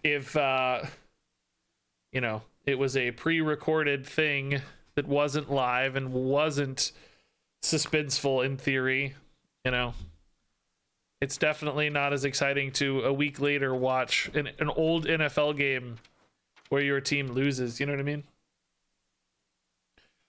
ultimately, I'm glad that you guys are being positive. That's awesome. Thank you for being hopeful. But I just the results speak for themselves. I don't need the qualitative input. You guys are here. Of course, you enjoy it. You're on stream. You know, you'll take the wins or the losses. But there are absolutely a ton of people who will dislike the video and leave hateful comments, and then the video will underperform, or if nothing else, will risk the next video underperforming because people are frustrated by it. Sometimes it's the next video that suffers from a poor performing video, not that one. Like if you clickbait people too much, or if you give them an unsatisfying conclusion, you got the views on that video, but then what happens to the next few? That's why you have to be pretty careful and selective about the kinds of things you upload, if that makes sense. So, okay, I'm gonna take a pee break real quick. We'll come back. I got one other thing planned when I come back, and it features you guys. So stay tuned, but I'll be right back. I gotta pee. Oh yeah. Okay. God, I want to play one more. I really wanted to have this deck done for a Saturday video. I mean, I can do a long stream tomorrow, I guess. Yeah, I'll have time. Okay, so instead what we're gonna do is something different, and it involves you guys. Twitch chat, I need your help. I need your service, Twitch chat. We are going to talk about murdered cards. Every expansion. Let me redo that for the video. Twitch chat. First off, Twitch chat, I need you guys to type more. Get typing. I need it to be spammed with insights and intelligence and you know, I need the people to be entertained. There you go. Yes, just say nice hair every 5 seconds. That'll do. That'll keep me engaged. So yeah, exactly. I need the video to have Twitch chat rolling when it starts. Precisely, yes. So folks, these are the murdered cards of Castle Nathria. As I do every expansion, I wanted to take a look at cards that have in one way or another eclipsed cards of old, and sometimes that will be just very obvious, very objective examples of a card being way better, like the ones you see behind me. And sometimes it'll be a more subtle or subjective improvement of a card over time. And this is not some giant complaint about power creep necessarily. We might talk about power creep here and there, and some of these will be great healthy evolutions of cards. Others might be problematic. We'll discuss as we get into each card. But kicking it off, this is probably the most obvious and egregious example of a murdered card in Castle Nathria. In fact, it even took the background art here as well. Plot of Sin is just a way better version of landscaping. Literally the exact same effect at a base level. Same cost, same effect. They're both nature spells, nothing different, but Plot of Sin has this straight up infuse upside. And although Plot of Sin is not a card we're seeing a ton in standard format Hearthstone, that infuse upside is also just really naturally synergistic for the kind of token druid package. Now, I guess someone could technically argue, you could make an argument that Ancients, but Regis, Ancients don't synergize with things that care specifically about tree ant synergies. What if you have a Mulch Muncher, Regis? The Ancients won't synergize with the Mulch Muncher, and yeah, okay, sure. I guess technically you're right, but in 99.9% of scenarios, Plot of Sin, it's just better. And I think it's a cool evolution, because landscaping definitely is not a card that would keep up in today's landscape of Hearthstone, but Plot of Sin is a totally fair, fine card. It's not overpowered, it doesn't feel broken, and it's a good way to utilize a keyword from an expansion to basically update and modernize a card and increase its power level enough that it has a chance to see competitive play. So I think this is a totally fine, healthy evolution. I think it's a little unfortunate when cards are just straight up 1-to-1 better. There's very discrete, obvious examples like this. Usually there's some other small tweak they make that doesn't make the cards feel identical, so that would be a change, I guess. But all in all, I don't think this is a problematic murdering in any case.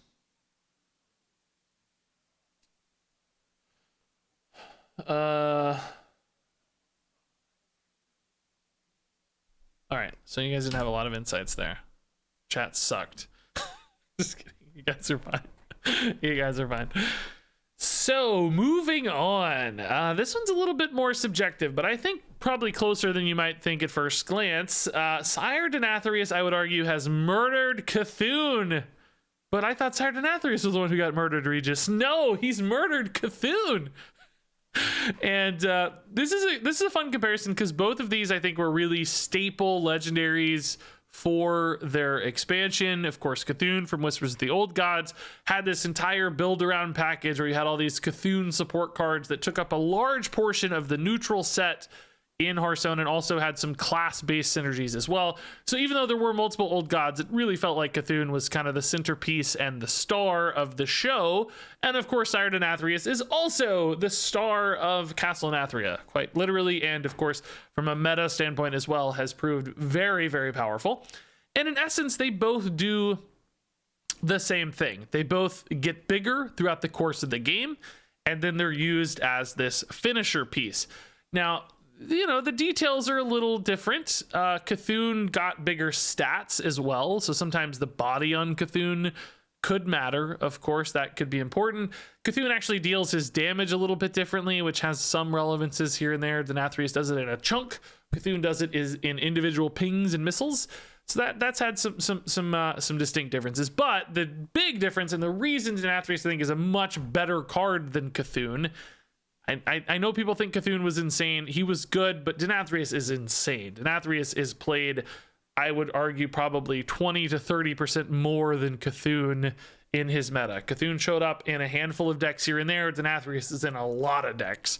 So the reason Denathrius is better is that he doesn't demand you build your deck towards him in a completely narrow parasitic fashion. Cthulhu, you had to run the Cthulhu cards. Denathrius, you can run whatever minions you want. Any minion is still going to pump up and infuse Denathrius, unlike Cthulhu, which demanded very specific and often weaker units to support him. So if you wanted that big win condition, you had to make some sacrifices along the way. Denathrius, you don't really have to sacrifice much. Just run minions, which most decks are happy to do anyway, and Denathrius gets pumped up really, really quickly.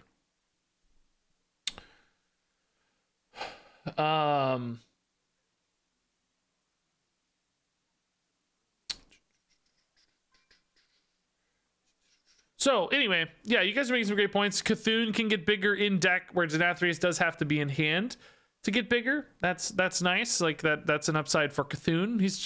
He's scrapping here. He's trying to fight. Don't kill me yet, Denathrius.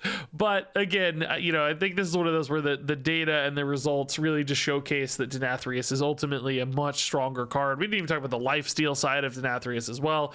Of course, that can be very, very relevant, as we just saw in a game I lost. That's a big deal very often. So ultimately, it's hard to argue for me that Cthulhu is better than Denathrius. Has he been totally eclipsed? No, of course. He does his own unique things. Cthulhu is also just really fun, I think.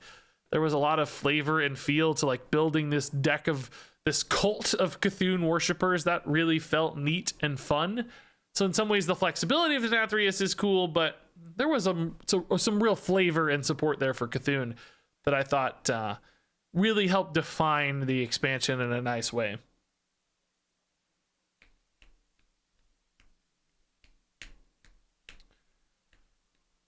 Trying to think what actual decks played Cthulhu back in the day. There was a Cthulhu Warrior that was a meta deck. I don't really think there were many others, to be honest.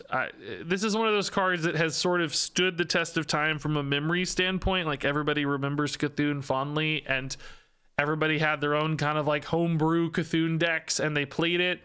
But I really don't think he was a top meta contender very often outside of Cthulhu Warrior, which was a really cool deck and was played at a very high level, like World Championship level stuff. That was a real meta deck. Outside of that, I can't really remember. There was a Cthulhu Druid, but even that, I don't actually think Cthulhu Druid was a main tier meta deck, guys. This is another one of those examples where that's what people played it in because Druid was good at ramp and they had that 7-drop, but I honestly don't remember it being a high tier deck. I mean, you know, it's hard to get data in these old scenarios. If somebody could show me a Tempo Storm meta snapshot of old with Cthulhu Druid in it, like, you know, I'd love to see that. I would certainly believe it, but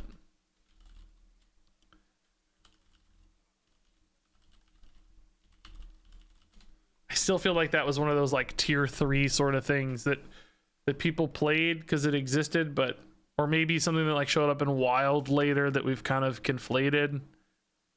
Again, it's very hard to remember this stuff, but I don't know. Maybe it was better than I thought. I don't remember.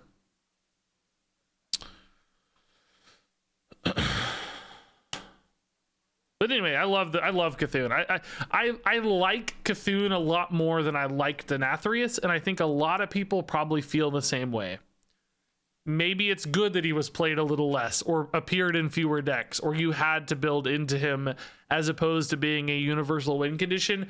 Perhaps that's why we remember him so favorably. That might tell us a lot, but I love Cthulhu. Denathrius, I'm you know, we're not best friends. All right. Moving on here, we have another pretty straightforward example, I think. This is Batty Guest versus Possessed Villager. Batty Guest is a 1/1 for 1 mana that has a death rattle that summons a beast. Possessed Villager summons a shadow beast, but the big difference here is Batty Guest has a 2/1 bat. Its beast is a 2/1. Possessed Villager was only a 1/1, so literally just better stat line on the death roll here for Batty Guest. And of course, also the bat being a beast is actually very relevant for Hunter. They have things that interact well with beasts, of course, being a hunter. So there is actually some relevance there. The Shadow Beast was a non-typed like demon or faceless or something. I don't remember what he looks like. So at the end of the Shadow Beast was not a demon, right? Just to confirm. Maybe it is a demon. Either way, I don't know. Let me double check that. I'm maybe saying something wrong. Possessed Villager, Hearthstone. Maybe it is a demon. I mean, I don't think that mattered much in Warlock, but I just want to double check. For some reason, I think it's not a demon. But where's the token?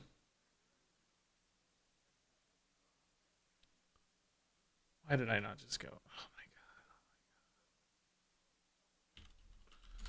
Villager, Shadow Beast. Yeah, it's not. Okay. Yeah, it's actually a Shaw. Looks like a Shaw. Not even a demon or a faceless. It's a Shaw. One of those little Shaw things. Okay, so not a type, as indeed I thought. So the type advantage there is nice. Also, it's noteworthy that Possessed Villager is a card that actually got played a lot. Zoo Warlocks played Possessed Villager as a nice, sticky 1-mana card that you could use with buff follow-ups. So, you know, a lot of the times we'll look at these cards that get murdered in one way or another, and they weren't good usually, right? And that's a lot of people's argument that it's not power creep, which that's a big discussion we're not going to get into here. But in this case, Possessed Villager actually did get played a lot. It was a very prominent Zoo Warlock card for a while. And Batty Guest just straight up eclipsed it. And Batty Guest is good. It's getting played. I don't think it's a crazy card by any means, though. It definitely does not feel broken or overpowered to me. It's just a good, strong hunter card with some viability. So cool to see the comparison here. A great card got straight up better, and it's still not broken. It's still not like crazy busted or anything. It's just a fair card in modern Hearthstone, despite eclipsing a crazy one. Obviously, you know, these are across different classes, so, you know, there's an argument Warlock maybe could have utilized this better, but I don't think that's true, really. I think Hunter and Infused decks in particular utilize this really, really well. So I don't think there's a particular class advantage for the Villager. I think he has straight up been murdered in this case. It's pretty clear cut to me. Gosh, man.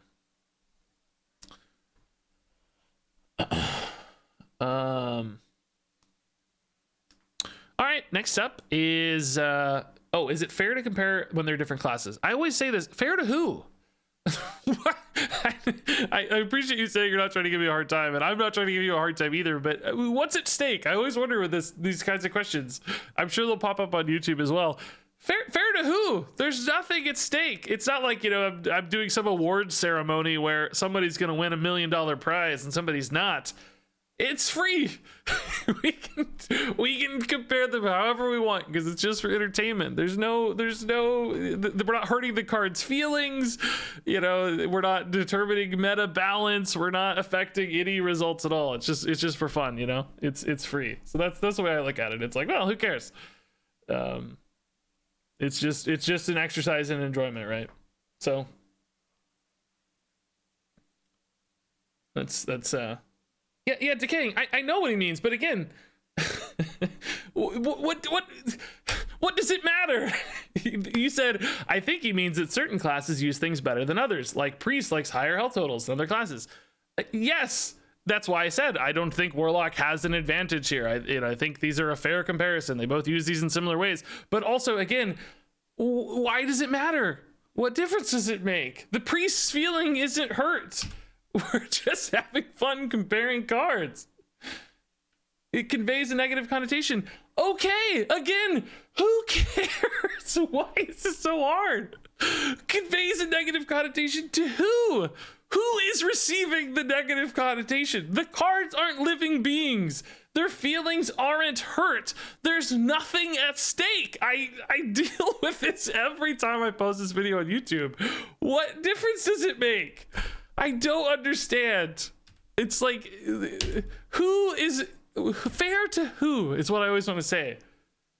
We're just doing a thought exercise. I just don't get it. I just don't get it why it matters. Like, what is that? What are we upholding here? What universal truth is being challenged or upheld? I get so, let's just have some fun. Why can't we just have fun talking about the Hearthstone cards? Why do we have to be so pedantic every time we want to talk about Hearthstone cards? Oh, I go crazy with this. I see people commenting the same sorts of things like on Raren videos when he's talking about stuff. Who cares? There's you guys are driving me crazy. I just don't get it. I just don't know why it matters. There's no truth to uphold and there's nothing at stake. We're just having fun. I'm sorry I'm getting frustrated. It's not anyone in chat's fault. It's just the 100,000th time I've seen these comments on YouTube. Every expansion, it's exactly the same, and I just want to have the same rant. Where it's just like, it doesn't matter. You know? Anyway. It's healthy to ask those questions as a part of the discussion, but when you start applying the morality of like, is it fair, or, you know, that's where it gets weird. There's just, anyway, yeah, this is not gonna make the YouTube video 100%. Maybe I'll add it at the end. Maybe I'll add it at the end. So I do want comments, and I want you to say, priest. You know, priest cares about health totals, so it's better for priest. That's a great comment. What I don't want you to say is it fair to compare them? Do you understand the difference? I want the comparisons to happen. That's awesome. That's great insights. That's good discussion. That's what I said. I did it myself, comparing the classes. If Warlock or Hunter use it better, that's great. When you start asking if it's fair or is it wrong, that's where it gets weird. I don't understand why it matters if it's fair. Is it fair to compare them? That's so strange to me. Or saying that you shouldn't compare them because they're across classes. That's also weird. Just compare them. It's for fun. I have absolutely gone off the rails. You guys had a long stream where nothing went my way. You hit a nerve and I've gone off the rails. I've gone off the rails. Yeah, I'm mauling hard. All right, so next up here, Death Blossom Womper is, I think, a murderer of Seeping Oozling. I actually kind of forgot about this card in Hunter. It did get played a little bit, I think, in some Death Rattle Hunter lists back in the day, but it was like, I remember being kind of fringe, and there were, you know, cube lines you wanted to take more often instead, but you'd still pop in an Oozling from time to time. And I realized just how similar these cards are, really. They're both 6-cost cards. The Whomper is a 7/6 instead of a 5/4, so a monster stat upgrade here. It gets +2/+2 in stats. And they both gain the death rattle of a minion in your deck, but the Whomper also draws the minion as well. So you get a resource advantage, you get a bigger stat line, and you still get the death rattles. And on top of that, I would argue Druid, as a class with a lot of ramp, is actually playing the Whomper even sooner than the Oozling. So really coming down before turn 6, whereas the Hunter probably didn't have as many ways to cheat out an Oozling. So it's faster, it's bigger, and it's better from a resource advantage as well. Now, one could argue, you know, the Oozling maybe wants to keep cards in the deck so that it has more death rattles for the next Oozling. It's pretty shaky there. I mean, yes, technically, but hopefully you'd have enough death rattles that wasn't a particularly big risk, unless you had one like super targeted one. So there could be some niche there where the keeping it in deck was actually advantageous. But I think in 99% of cases, the Whomper just does more, does it bigger, and does it faster, and therefore pretty firmly eclipse what the Oozling was all about. So again, we have a card that was playable here, getting just stomped on, or whomped, as one might put it. Getting absolutely whomped. And Whomper's not even a crazy card. It's just fine. Again, it's not like a, you know, busted card or anything. It just fits into Druid fair. And honestly, I don't think a lot of Druids are even playing Whomper right now. I think it's not even good enough for Druids at the moment. Maybe they'll get a Death Rattle package that comes along and amps it up a little bit. But yeah, right now it's in 0.2% of decks. So despite the whomping, still not whompy enough.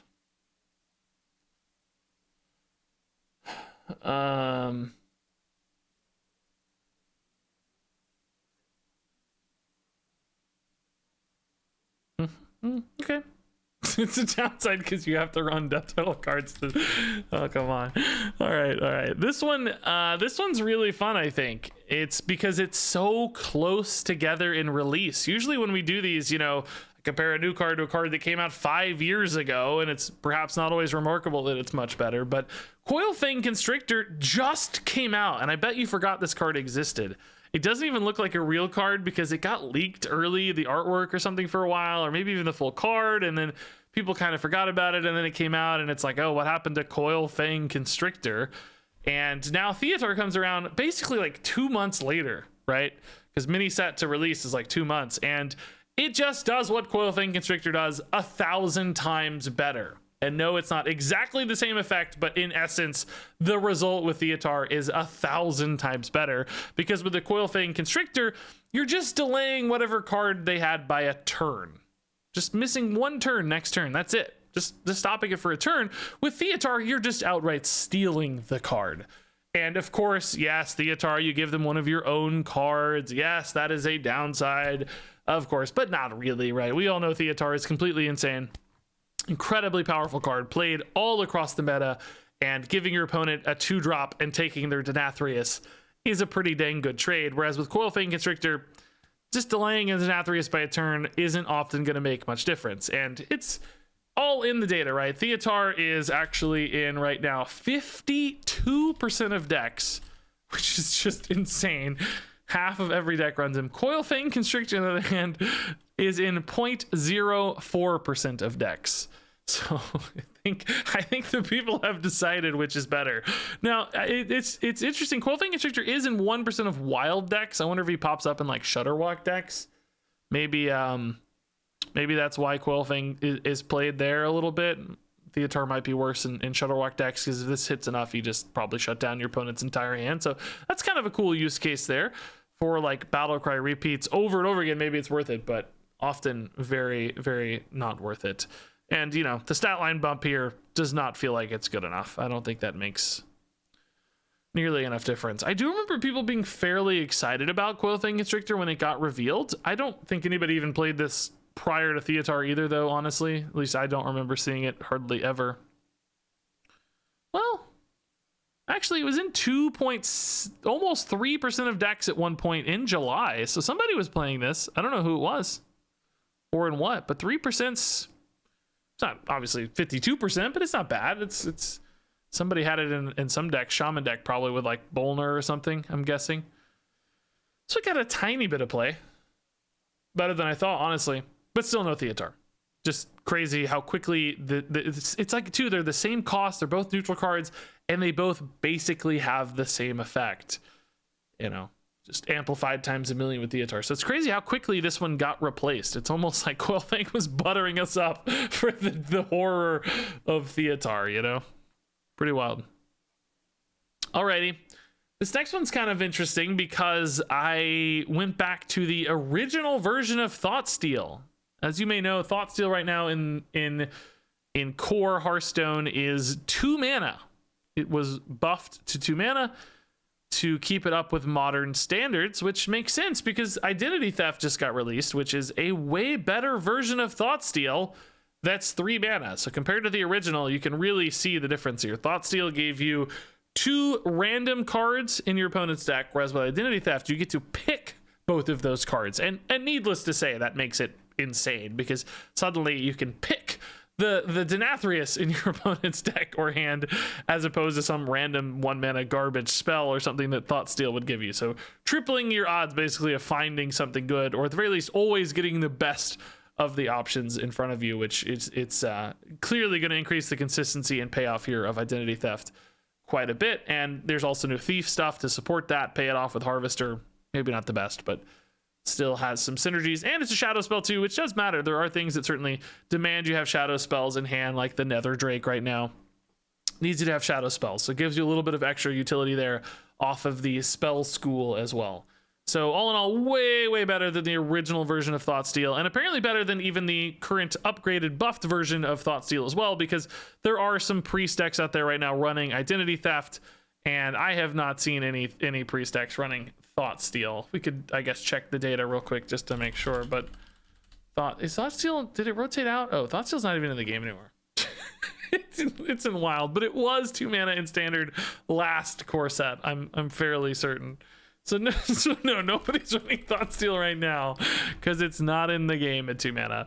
But either way,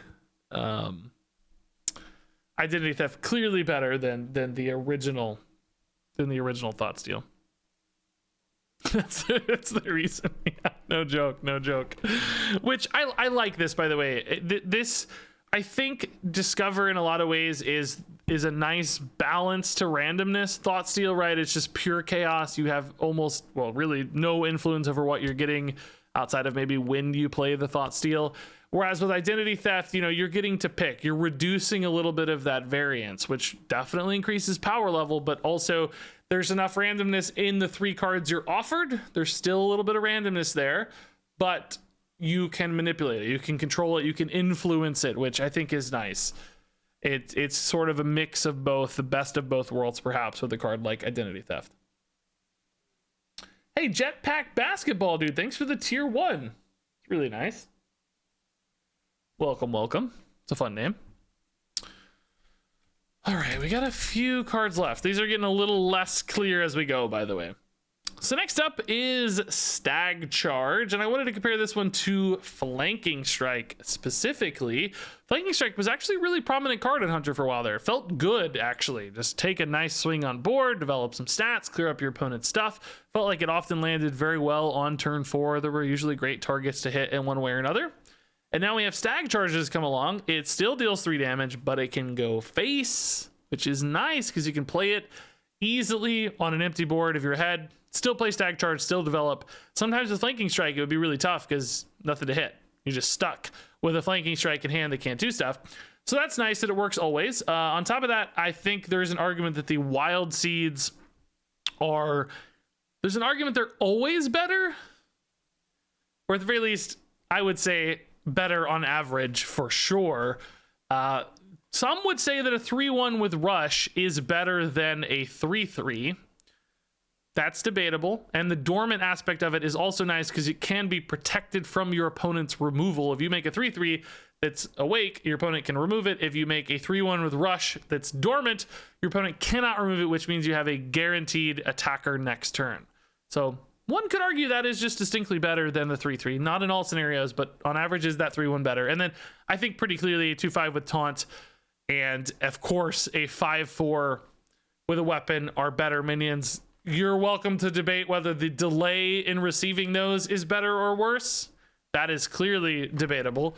I would still argue that I would rather have a wild seed in pretty much 96% of scenarios over a flanking strike. I think most of the time wild seeds are much better, and we're seeing that, right? Wild seeds are very good. They're played a lot in various hunter decks right now, which hunter is also the best deck in the game at most ranks, and stag charge is certainly a part of that. So all in all, it's cheaper, it can go face, and I think it makes you better minions as well. So to me, this feels like a much better version of flanking strike. Clearly not as 1-to-1 of a comparison as some of the others we've seen, but in essence and in spirit feels like it has murdered flanking strike.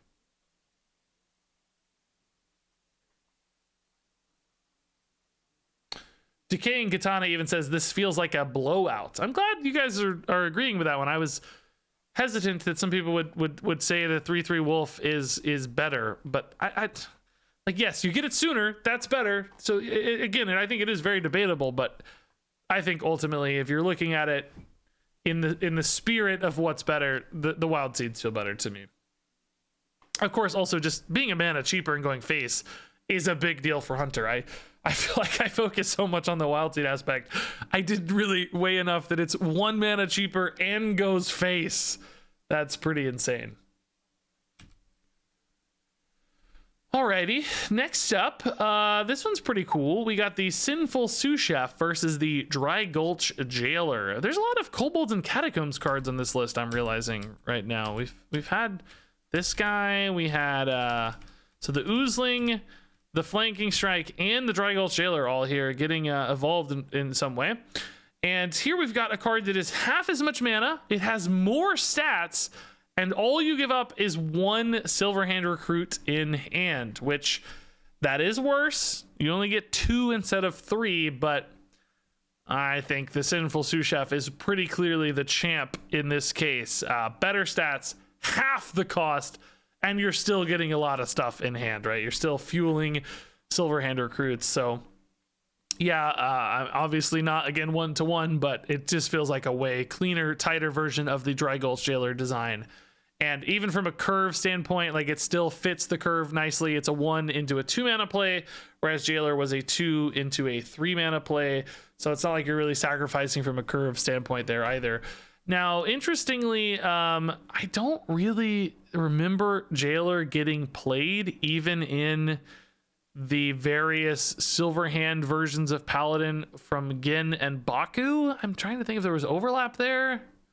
Those expansions came out right after each other, right? Like Witchwood came out right after Kobolds and Catacombs, right? So it would have shown up, but I don't think, well, obviously it wouldn't be in an odd deck, but was it even in the even deck? I don't think it was, right? Because you cared more about, you didn't really care about Silverhand Recruits in the even deck so much. You just had the hero power, but you didn't have as many synergies. It was odd Paladin that really relied on Silverhand Recruits, right? So I don't remember this played a ton, to be honest. But neither is Sinful Sous Chef right now. Sinful Sous Chef is not getting played. So even though I would argue it's much, much better, still not enough to drive Silverhand Recruit Paladin at the moment.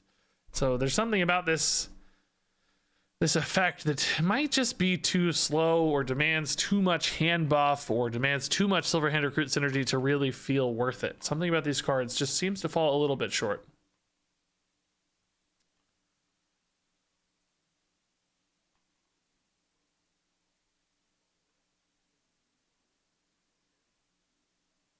You seem to remember Dry Gulch Jailer more favorably than I do, but I feel like you had Call to Arms decks that wanted like good stats off the Call to Arms, and you cut like I just don't remember people would be wanting to run Jailer. Like you wanted it to be as much tempo as possible immediately. I don't feel like the recruits in hand would have supported the even Paladin package very well.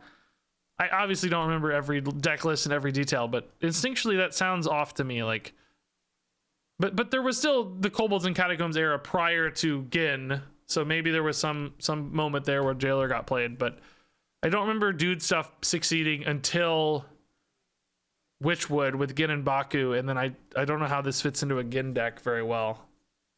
I just maybe there were people who ran it with Call to Arms. I don't know, but it feels like I wouldn't have. I think you wanted the like statty Divine Shield stuff off Call to Arms usually, right? So anyway, yeah, I think. Do you guys agree this feels like a pretty big evolution? I don't think the loss of a single recruit is so costly that it makes up for the half the mana and double the attack, right? It's pretty big. All right, so yeah, I got one card left. These are custom cards. Don't freak out. People always think I'm like leaking cards or something. You guys already, I don't know if that was in the video or not actually, but anyway, that's a custom card. So I got one card left. This is kind of the most sideways comparison. This is the weirdest, most unclear comparison in the video, I think, but still thought it was worth calling out. This is Boon of the Ascended, of course, being played a ton right now in Naga Priest decks.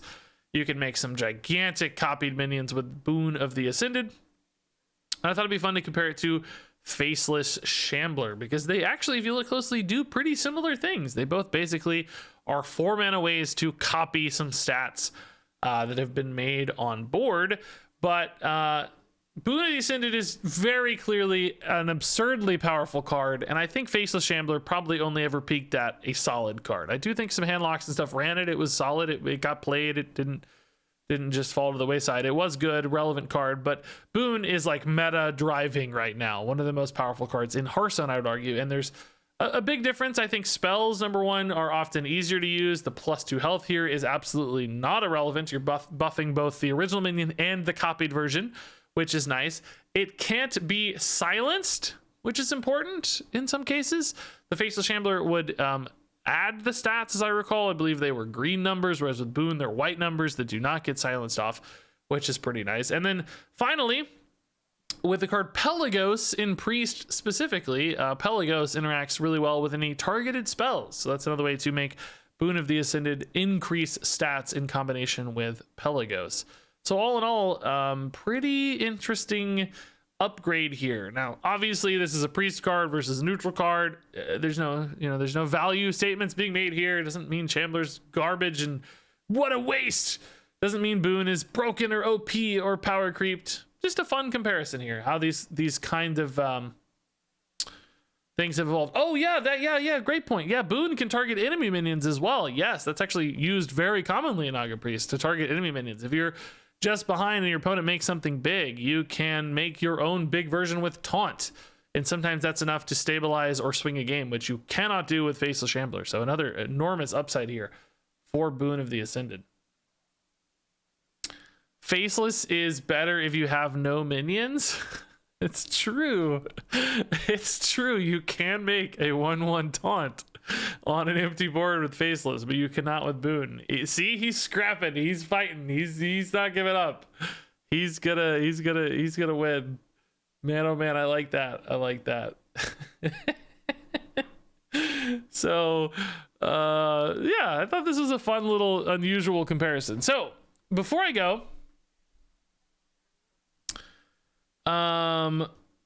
did you guys have any other examples? It's sometimes I don't notice everything. Obviously, there's a lot of cards. It's hard to remember every possible comparison. For instance, I did not even notice this comparison until a second pass. I didn't think of this one right away. So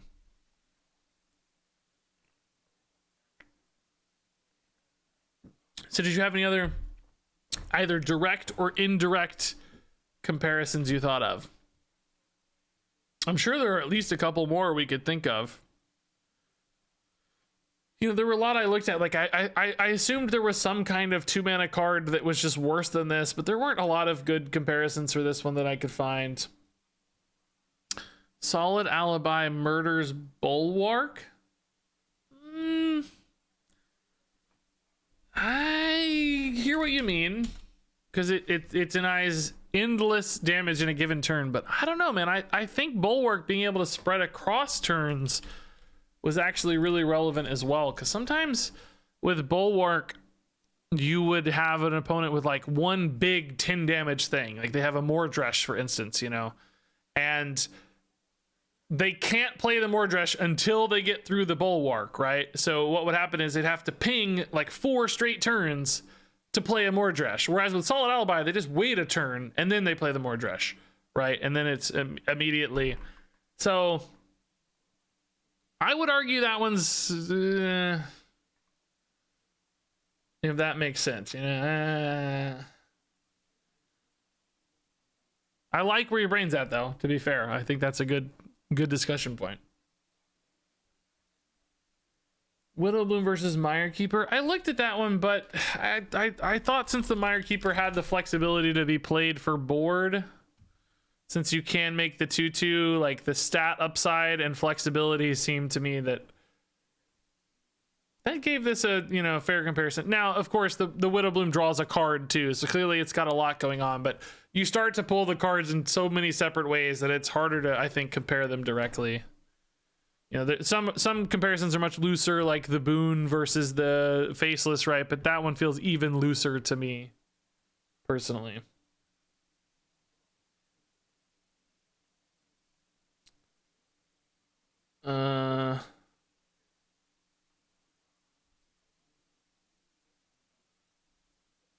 Anything else coming up, guys? Good thoughts all around. If I'm shooting you down, don't feel bad.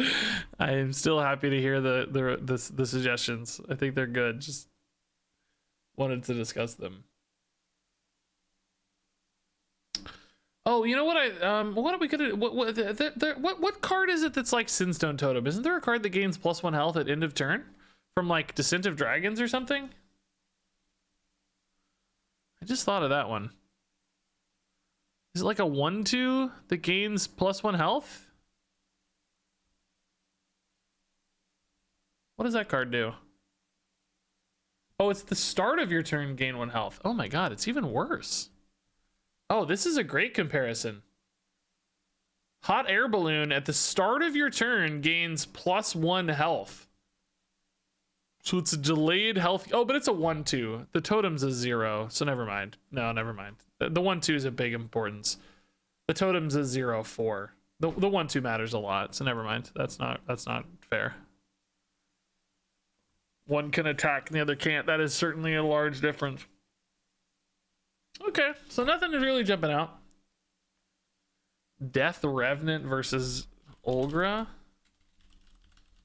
I think their costs are pretty substantially different. Sometimes the farther away costs are, right, it's harder to compare, especially if the old one is like a cheaper one. It's really hard to say like, well, that's a 4-mana card, you know. Is that the one that gains? Yeah. Oh, it is a 5-mana card. Man, that actually is pretty close. Okay. They really aren't that far apart. So Death Revenant, yeah, I forgot about this card completely. My god, if you'd showed me this artwork, I'm not sure I would have known this was a real Hearthstone card. I do not remember this artwork at all. But yeah, I think this is actually a pretty good comparison. I'll give you this one.